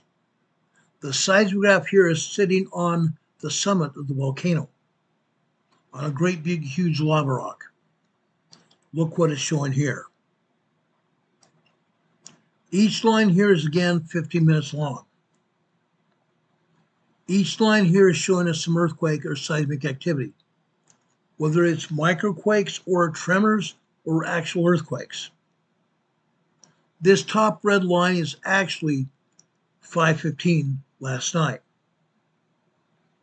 We only see the bottom part of the earthquake sequence here. This appears like it is about a 2.6, 2.7 earthquake. Out to the left side of the earthquake, we see tremors happening. We don't see the full earthquake sequence, and it's not on the previous evening's seismograph. I looked. Again, they like to scrub the data. But right there, just after 5, I want to say 5:09, 5:10 last night, a 2.5, 2.6, 2.7 earthquake. Okay? Look at all the other seismic data here. Tremors. Look at that great big green blob here. Green blob here after 1800 hours. 1800 hours is 6 p.m. This green blob here is after 6:45. Closer to 6:54, 6:53 last night. That great big huge blob there is magma. Inside that magma ball there is a tremor there. That vertical line there is a tremor. Magma coming into the magma chamber here is fracturing rock causing that tremor. Fracturing rock causing that tremor here at Mount Rainier. Down here after 9 p.m. Look at the thicker lines here. The thicker lines go into thicker lines again, indicating more magma coming into the magma chamber here at Mount St. Helens. Interesting rock. We're also seeing tremors here as well. Down here after 1:15 this morning on this red line here. Okay, you see 01 out there? This red line here is 1:15 on the left-hand side. So over here, we're about 1:24 a.m. this morning. Another tremor, 1.6, 1.7 tremor. Now you see these wiggly lines, these zigzag lines, those are the seismograph picking up the earthquakes from out of the area. Picking up earthquakes from out in the Pacific. Out over in Japan, out over in Alaska, out over in South America. We'll talk about that in a few minutes. Look at these thinner and thicker lines. Magma coming into the magma chamber here. Getting rough, isn't it? Mount St. Helens. Mount St. Helens is going to erupt at some point in time here. The more and more time that goes by, the more and more seismic activity is happening here at Mount St. Helens. And yes, we're going to see an eruption. Just like Mount Rainier, here on this blue line, just after 10:30 this morning. On the left-hand side, this will be 10:30 this morning. Where this earthquake happened right here will be 10:37 this morning.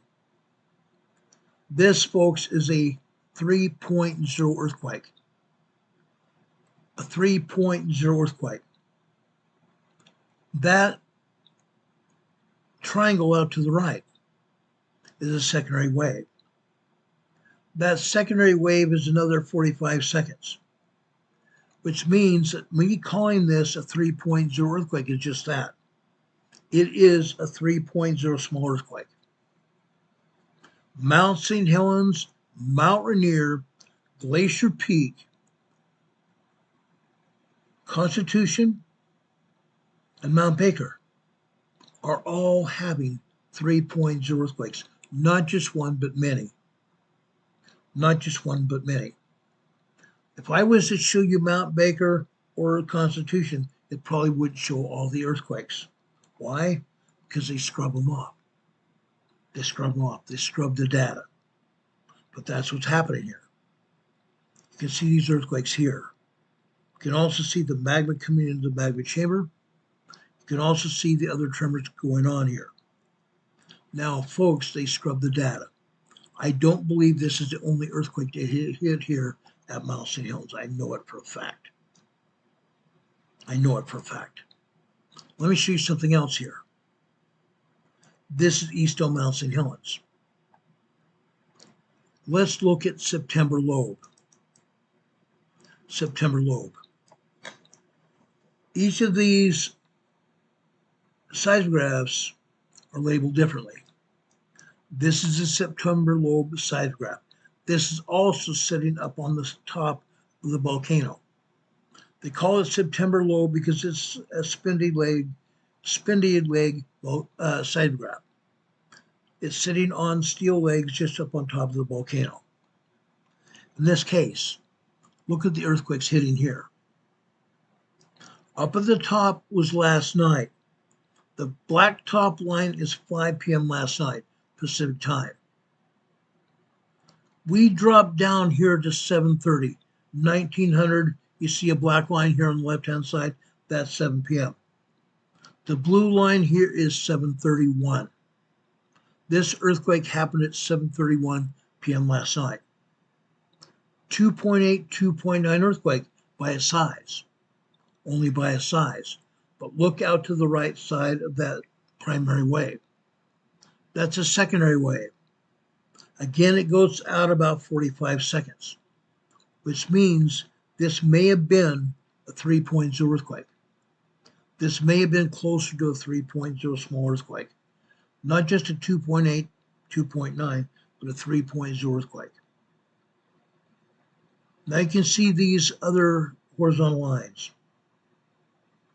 Okay? Each line showing you data. It's not showing you necessarily all the magma that's coming into the magma chamber. It should, but again, the agency's scrubbing the data. But we are seeing earthquakes and we are seeing tremors here. We're seeing earthquakes and tremors here. Let's go out here to after 10 a.m. this morning. On the black line on the left-hand side. We move over to the center. We have tremor, several tremors, and microquakes. The line below that, we see a blue earthquake. A blue earthquake.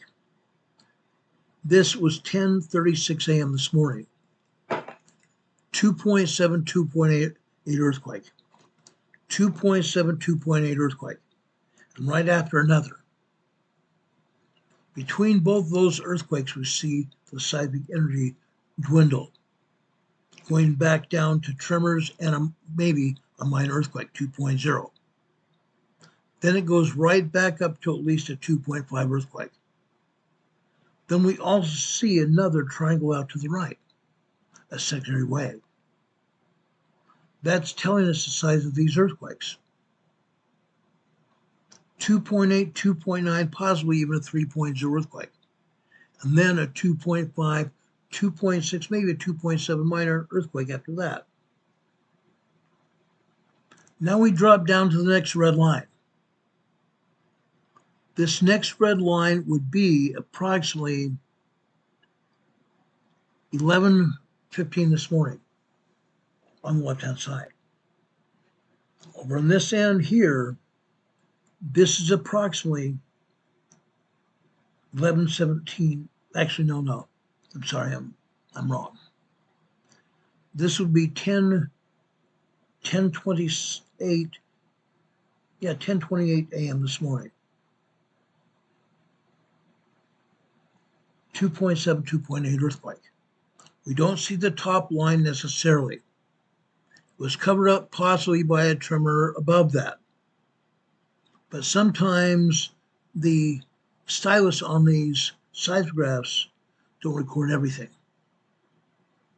But we see the bottom line here going way down. Probably a 2.7, 2.8 earthquake. And you can see other minor earthquakes and tremors here. Now let's go over and take a look at the VLF wave channel here at September low. It's right here. The VLF wave channel is BDF CC01. BDF CC01. Look here at 1700 last night. Hardly shows us anything. Hardly shows us anything until 8 p.m. last night. Between 8 p.m. and 10 p.m., 2 hours, look at all these wavy VLF lines. A lot of magma came into this magma chamber of the volcano. A lot of magma, tons of magma under pressure. This means we should have seen earthquakes during the same time period. Probably a lot of earthquakes, which didn't happen. Again, this tells us that there should have been a lot of earthquakes, number one. There was a lot of magma coming into the magma chamber, number two. And three, comparing both seismograms, we see that the agency scrubbed the data. The agencies scrub the data. They don't want us to know what's going on. They definitely don't want us to know what's going on. Look at the rest of the seismograph here. Nothing. Nothing. That's almost impossible. It's highly improbable. Because at 10 a.m. this morning, we saw a 2.7, 2.8 earthquake. Judging by what we see on the seismograph here, there was hardly any magma put under pressure to cause that earthquake. Again, the agencies scrub the data. They don't want us to know necessarily what's going on here. I know for a fact from what I've seen, and I've been studying this for a very long time. I've been studying this for a very long time. They're not showing us everything. They're not showing us everything. They don't want to admit there's a problem here. They do not want to admit there's a problem here. There is. Mount St. Helens and Mount Rainier is going to erupt. Mount St. Helens and Mount Rainier are going to erupt. It's a matter of time. It's not if, but when. It's not if, but when.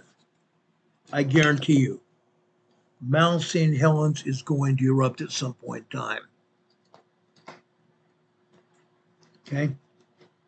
Hurricane Heather says, I messed up. I didn't mean crater. No problem, Heather. No problem. That's Mount St. Helens. Let's briefly jump down to Mount Hood. Mount Hood is also very active. Wait till you see Mount Hood. Look at this. Just to the south of Mount Hood is what they call Mount Hood Meadows. Look at this. Look at the harmonic tremors here. Harmonic tremors. Do you think there's an issue here at Mount Hood? Oh yeah.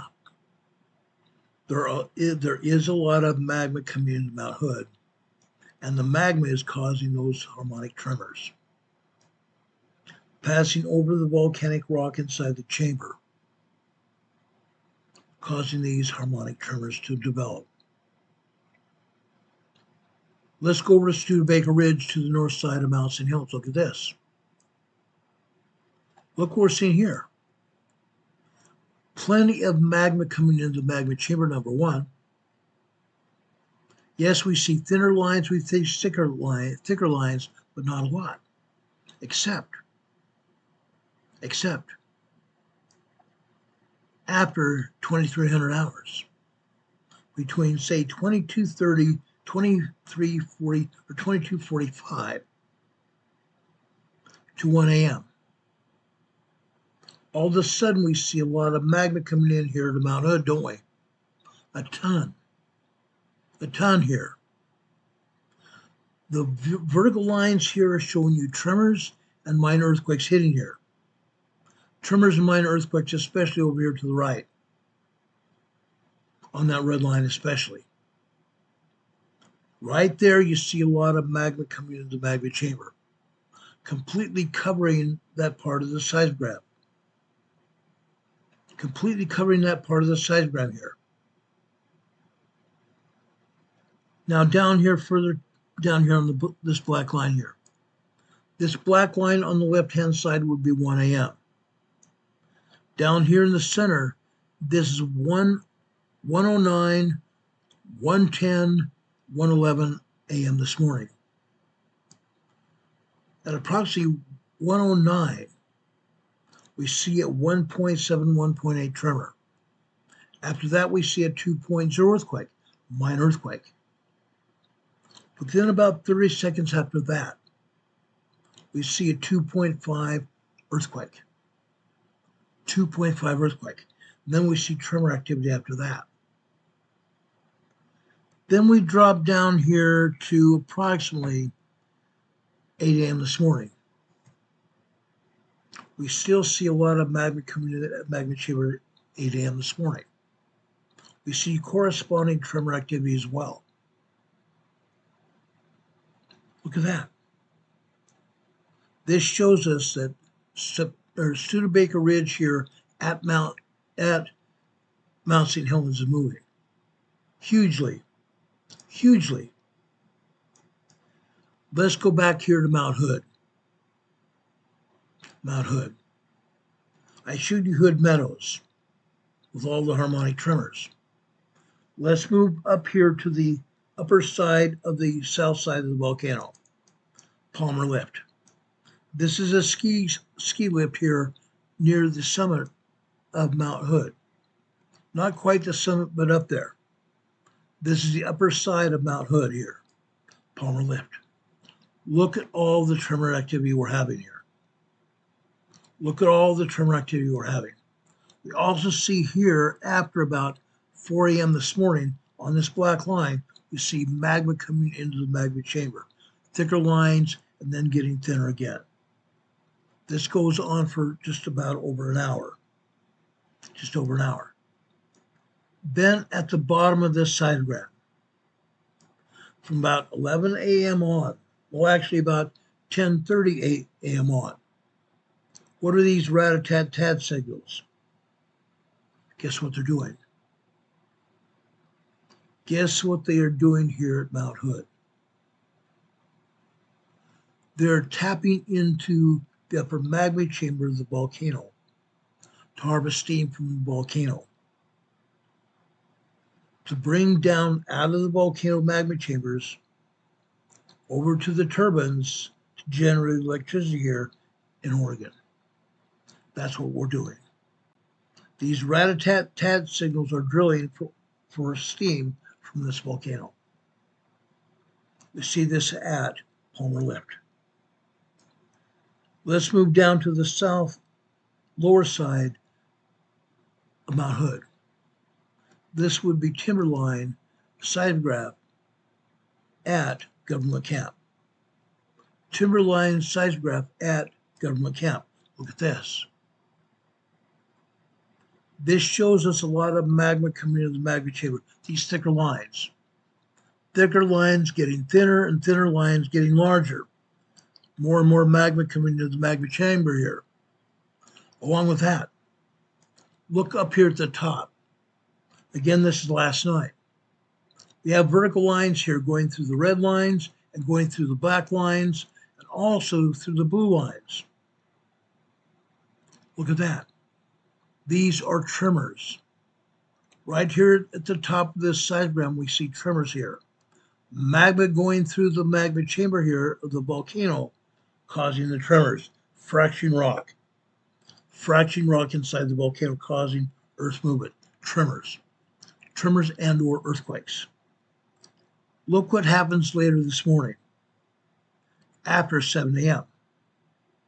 More and more magma coming into the magma chambers, the thicker the lines. Then it gets thinner, gets thicker again.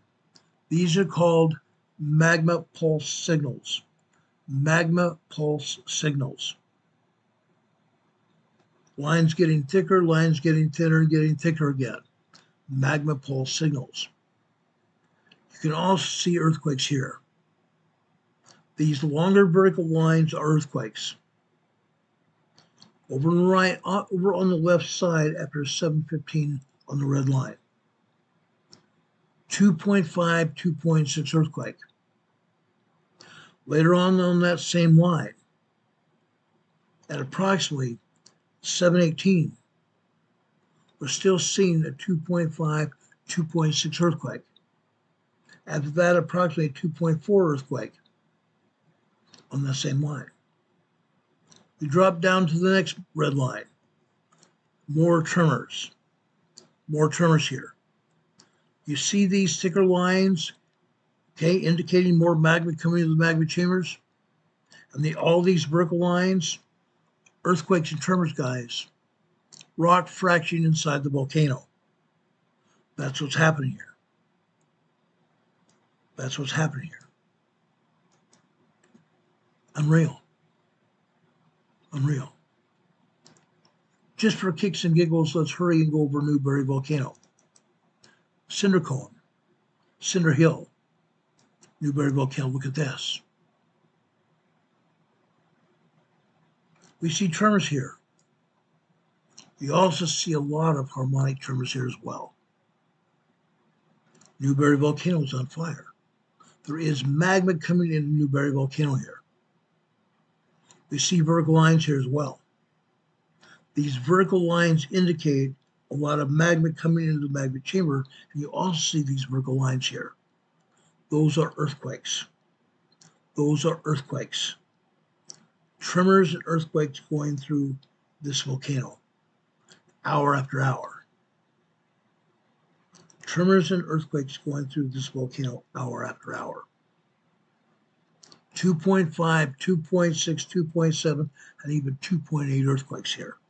I don't see anything over a 2.8 earthquake here. Not here at Cinder Hill, Newberry Volcano. One more sidegram here to show you here at Newberry. Then I'll drop down to Sisters Volcano.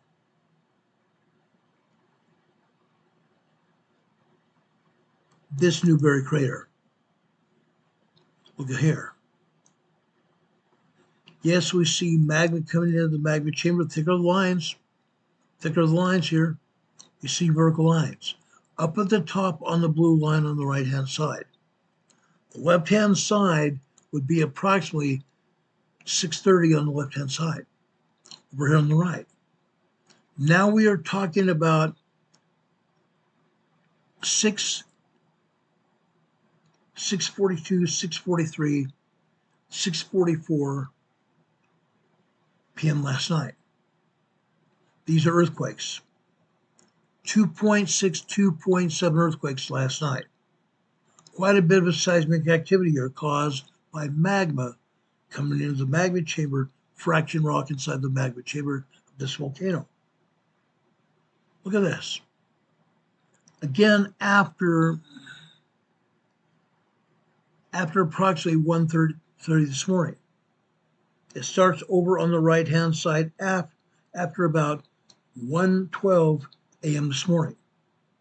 It continues over here after 1:30 on the blue line. Thicker lines indicate magma coming into the magma chamber.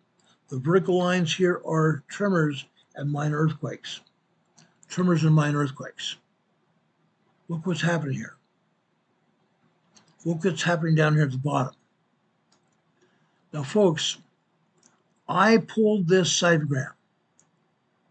I pulled this sidegram just after 2:30 on this red line. On this red line, this will be 2:15 on the left-hand side.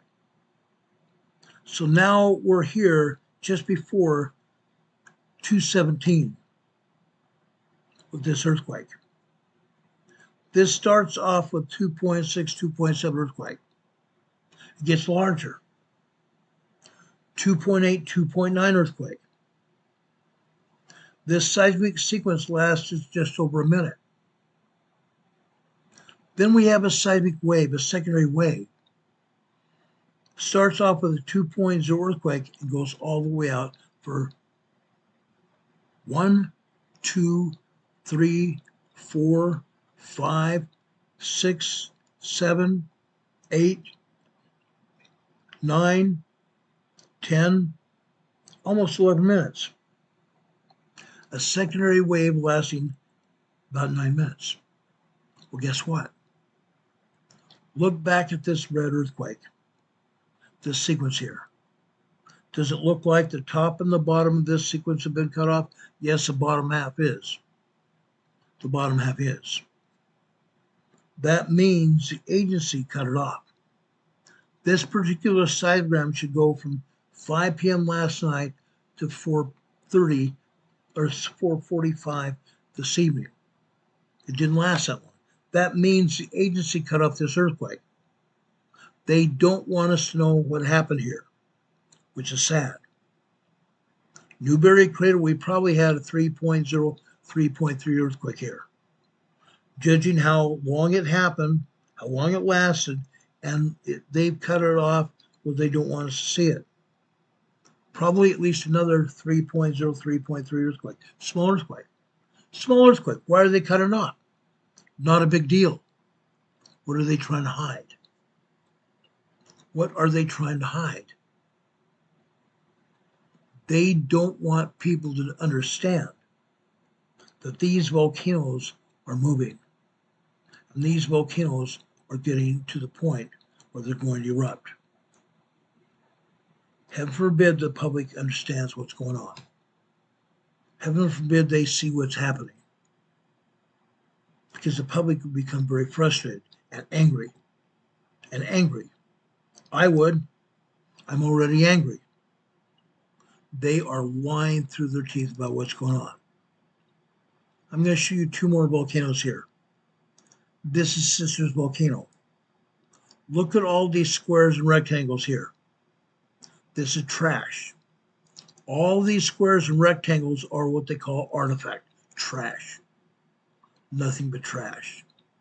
Yes, we can see tremors and we can see a couple earthquakes here, but that's all.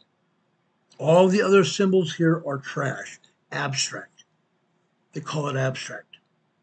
We have one or two good-sized earthquakes here. One happens on the blue line just after 4:30 this morning. Approximately 4:11 this morning. A 2.2, 2.3 earthquake. That shows you a glob of magma there. That round ball is a glob of magma. Okay? The magma coming into the magma chamber in this case fractured the rock, causing that tremor. Then after 4:15 on the red line here, 4:15 on the red line, we have a 2.5, 2.6 earthquake.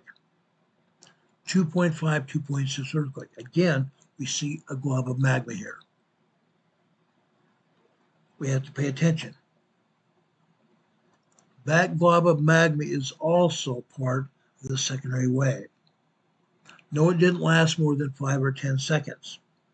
But this proves the point that this was at least a 2.5, 2.6 earthquake.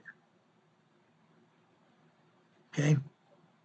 They can lie to us, they can cheat and steal, but it doesn't go anywhere. Sisters Volcano is very active. It's not just one volcano, it's three. It's a complex. Sisters North, Sisters Central, and Sisters South. Three different volcanoes and only one seismograph monitoring all three volcanoes. Now, if you have one seismograph monitoring three volcanoes, what happens? They are not showing all the activity here. All three of these volcanoes are active. They're not showing us all the activity at all. I don't think they're even showing us one or any of the volcano activity at one volcano. How can they? How can they? They put sensors at all the volcanoes and then they mix it all up and show us what's going on. Good old USGS and Pacific Northwest Seismic Network. Unreal. One more volcano to the south. This is South Central Oregon. South Central Oregon. Let's look at Crater Lake. Crater Lake. There is only one seismograph working. Only one seismograph working. We used to have four. We had Crater Lake, Cleetwood Cove, Crater Lake, Mount Scott, Crater Lake Bunkhouse that we're seeing right here, and Wizard Island. Guess what? They've taken down Wizard Island. It's not showing anything but gibberish. They've taken down Mount Scott. They're not showing anything. No photo, no image available. That means they have disconnected the seismograph at Crater Lake, Mount Scott. We are only seeing the activity at Crater Lake Bunkhouse. Look at this activity. Look at this activity. We're seeing a lot of magma coming into the magma chamber here. But we're also seeing areas on the seismograph where we have a lot of white area. This is indicative of what they're doing with this seismograph. Turning it off and turning it back on. Turning it off you see an uprise or a line going upwards. That line is also connected to the bottom of that same line. That's where they reconnect the seismograph. They turn it on and turn it off, turn it on, turn it off. That's what these wavy lines are, turning on and turning off. In the middle of these wavy lines, there's no information. Again, they don't want us to see what's happening. But we can see what we're seeing here already. That Crater Lake is indeed active. Crater Lake is indeed active. While the other three seismograms are dead, basically dead. This is the only seismograph we can depend on. Yes, we're seeing tremors here. I do not see any earthquakes here at all at Crater Lake, but I know they're happening. Why do I know they're happening? Why do you think I know what's going on? Because I have a little bird that talks to me, that lives here. Actually, two birds that talk to me that live here in Oregon. They tell me that Crater Lake is very active. And up and down the entire coastline, earthquakes are happening that they're not telling us about. I'm going to tell you this right now. No, I did not show you any earthquakes along the coastline. From southwestern British Columbia south to Northern California. I did not show you any earthquakes at all. I know there are. I know for a fact there are tremors and minor earthquakes up and down the coastline, even 3.0 earthquakes as well. I can prove it. I can prove it. Last week, one of our associates on another channel put together a list of tremors up and down the Cascadia subduction zone. Over 5,000 tremors and earthquakes up and down the seismic zone in a matter of 24 days. 5,000 earthquakes and tremors in a matter of 24 days. Yeah. What are they doing? They're not telling us what's going on. They're not telling us what's going on. We have to go find it. We have to go find it. That's really sad. That is very sad. Hiding information. That's what the government does best. Renee Steffi's here in the chat reporting flood warnings. Flood warnings at Shreveport, Louisiana. Ashley, Arkansas. Union, Arkansas. Why?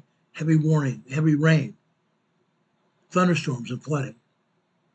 Heavy rain, floods, thunderstorms and flooding. East Baton Rouge, Louisiana. Point Coupee, Louisiana. West Feliciana, Louisiana. Until 1 a.m. Until 1 a.m. Another flash flood warning issued by the Weather Service today at 5:30 p.m. Central Time. Norman, Oklahoma. Archer, Texas. Baylor, Texas. And Wichita, Texas. If you live in flash flood warning areas, be safe. Do not drive through a flooded roadway. Do not drive through a flooded roadway. Why? The flood waters are going from side to side, traveling over and under the roadway. That water forcing its way underneath the roadway is eroding the roadway. If a heavy vehicle, a car or truck, cross over that roadway and it's undermined, what happens? A sinkhole happens, and that tire that is going over that part of the roadway is going to sink into a hole. You might blow a tire, you might break an axle, and if you do that, guess what? You're stranded.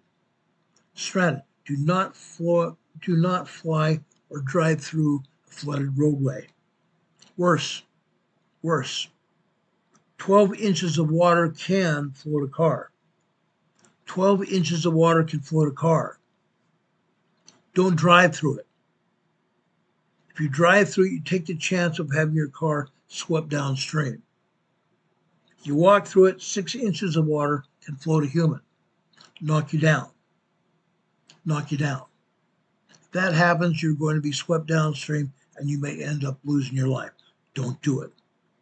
Stay out of flood waters. Stay out of flood waters. Don't do it, please. I'm begging you, don't do it. It's not worth it. It's not worth it. Does anybody have any questions for me? I want to thank Carol for helping me out with seismographs tonight. She's a real jewel. She says she never does anything to help me, but she does. She does things behind the scenes as well. And I love her for it. Carol helps us every way she can. Sometimes you'll see Carol here in the chat. Sometimes you'll see Carol here in the chat. And if you don't see her the rest of the time, she's out there anyway, just monitoring things. And occasionally, some troll will come through here and Carol will get rid of them. That's when you know that Carol's here, monitoring it. We appreciate her very much. Folks, Demon Catman put up information here in the chat for us. Ron pays hundreds of dollars a month to keep this channel going and bring you this information. Please consider donating to paypal.me/emergency management. EMERMGMT ASSOC 591. And paypal.me/rltnspd@hotmail.com. No, that's not donating to hotmail.com. That's donating to PayPal. We appreciate that. We also have a Venmo donation site at Ronald-Tyler-17. Ronald-Tyler-17. We appreciate that very much as well. I want to thank you for all you do. I want to thank you for all you do, guys. You guys are awesome. Don Patoga is asking a question. What effect will the new matter have on points west and south when it goes? He says, rodeo? Oh, yeah. Oh, yeah. Folks, just like the Cascade earthquake, when it happens, that seismic energy is going to go across the plate like this. It's going to go from north to south as well. The Cascade seismic energy will happen. First, the Cascade earthquake is going to happen off the coast of Washington and Vancouver Island. That's where it's going to occur. The seismic energy is going to be felt all the way up into Alaska. It's also going to be felt all the way down to northern Mexico. Why? Because the central part of the Cascadia subduction zone intersects at the Gorda Escarpment, at the triple junction with what? The San Andreas Fault. The San Andreas Fault is going to carry that energy down to northern Mexico. So the earthquake is going to be felt up and down the entire coastline. It's also going to be felt across the entire continent. As it goes further east, it's going to lose some magnitude, some strength. By the time it reaches, for example, North Dakota, Minnesota, and points south, then I fully expect it to lose energy, possibly down to a 5.6, 5.7 earthquake. By the time it reaches the East Coast, the seismic energy is probably going to be felt as a 5.0 large earthquake on the East Coast. At the same token, when we have the new matter earthquake, scientists are expecting now to have at least an 8.0 plus earthquake on the pneumatic fault. The pneumatic fault is just east of the center of the country. The last time the pneumatic fault went off, December 1811, January 1812. The energy was felt all the way to Washington, D.C. on the East Coast. Why? Because church bells rang. The seismic energy made the church bells ring in D.C. I am sure that if there were church bells up and down the East Coast at the time, which there could have been, we just haven't heard about it. But church bells up on the northern side, up near Washington, D.C., were ringing as that seismic energy hit the East Coast. That energy is also going to occur out west as well. We may see energy going all the way over to western Texas as being a 6.0 earthquake. Okay? It could be a 7.0, 6.0 earthquake by the time it hits western Texas.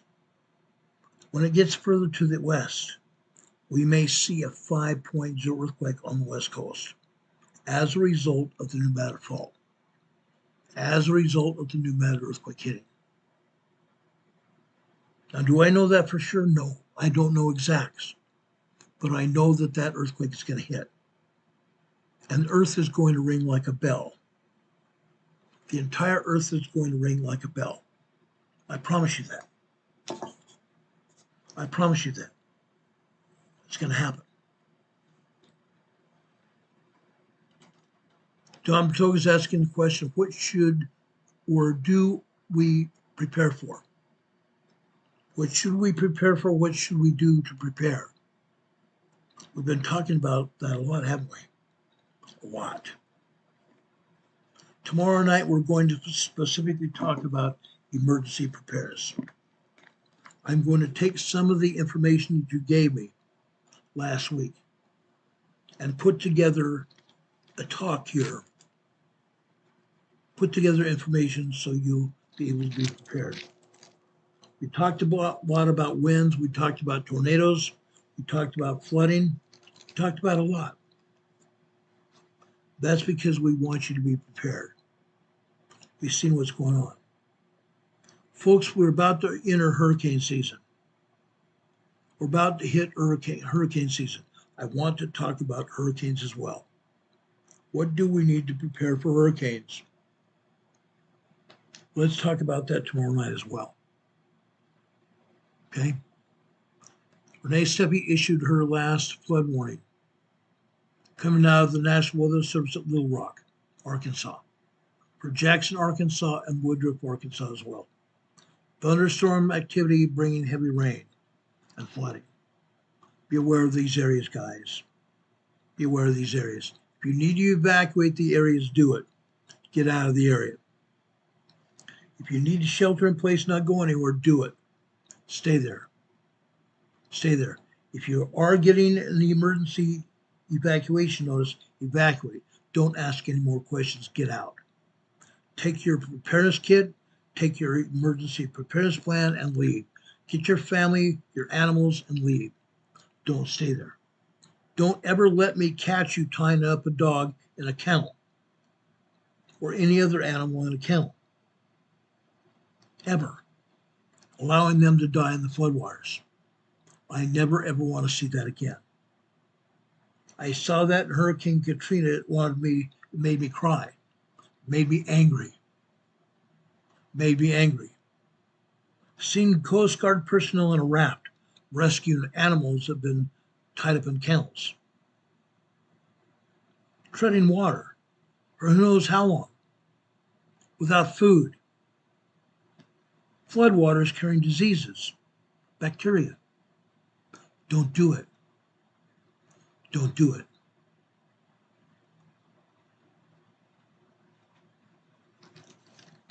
Guys, I've been around the block 3 times.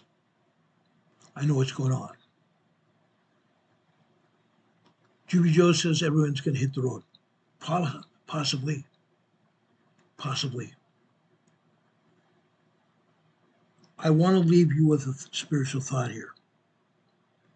I want to go to the Acts of the Apostles, one of the greatest scriptures in the world, the Acts of the Apostles. I want to go over to chapter 6.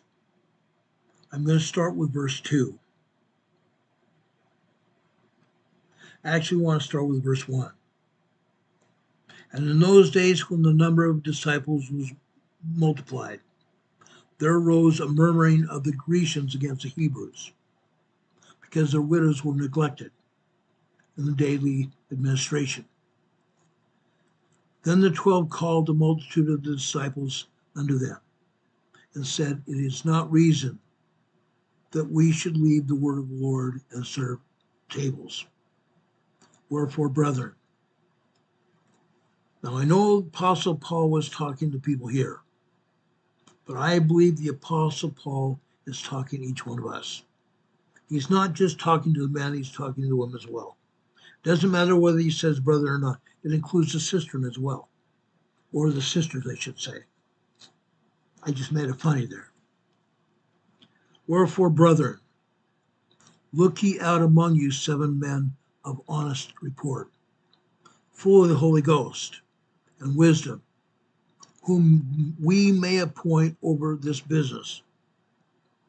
But we will give ourselves continually to prayer and to the ministry of the word. And the saying pleased the whole multitude. And they chose Stephen, a man full of faith and the Holy Ghost, and Philip, and Prochorus, and Nicanor, and Timian, Parmenius, and Nicholas, the proselyte of Antioch, whom they set before the apostles. And when they prayed, they laid hands on them. And the word of God increased, and the number of the disciples multiplied in Jerusalem greatly, and a great company of the priests were obedient to the faith. Obedient to the faith.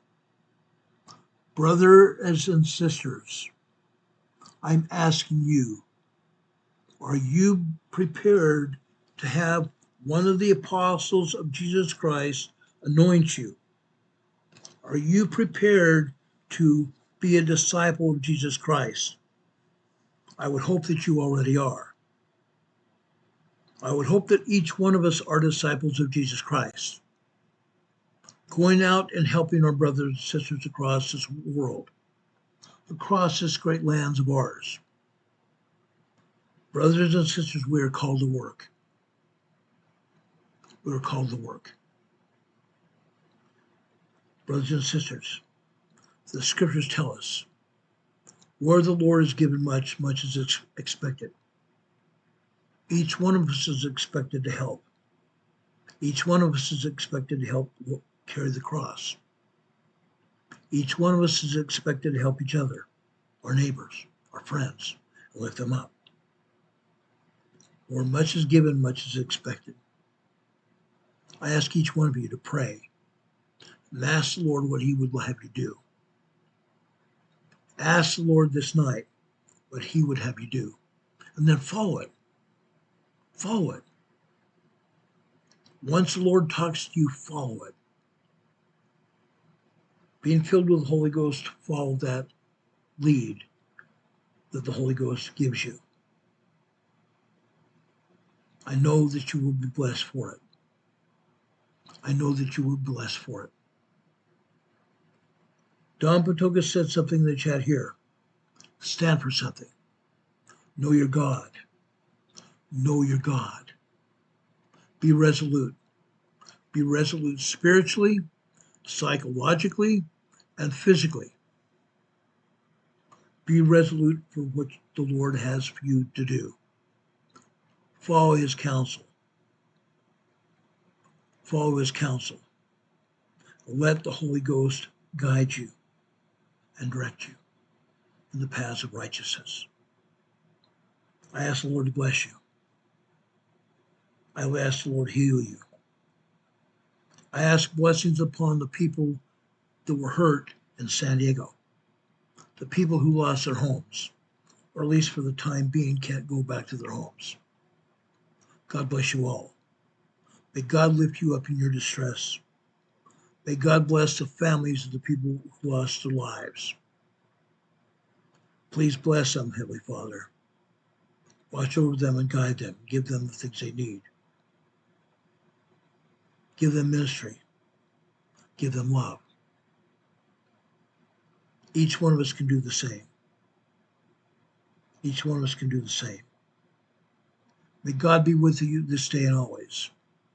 If something happens tonight here, no matter where it's at, worldwide, we will come back on the air and tell you about it as soon as the information becomes available. Otherwise, we will see you at 6 p.m. tomorrow night. Maybe even, actually, let's put that 5 p.m. I want to start early. I will see you at 5 p.m. with the Emergency Management Associates Preparedness Edition. Emergency Management Associates Preparedness Edition. God be with you until we meet again. We'll see you on the other side. Thank you all for helping Carol and I. Thank you all for what you do for us. God be with you until we meet again. We'll see you on the other side. Good night, everybody. Much love.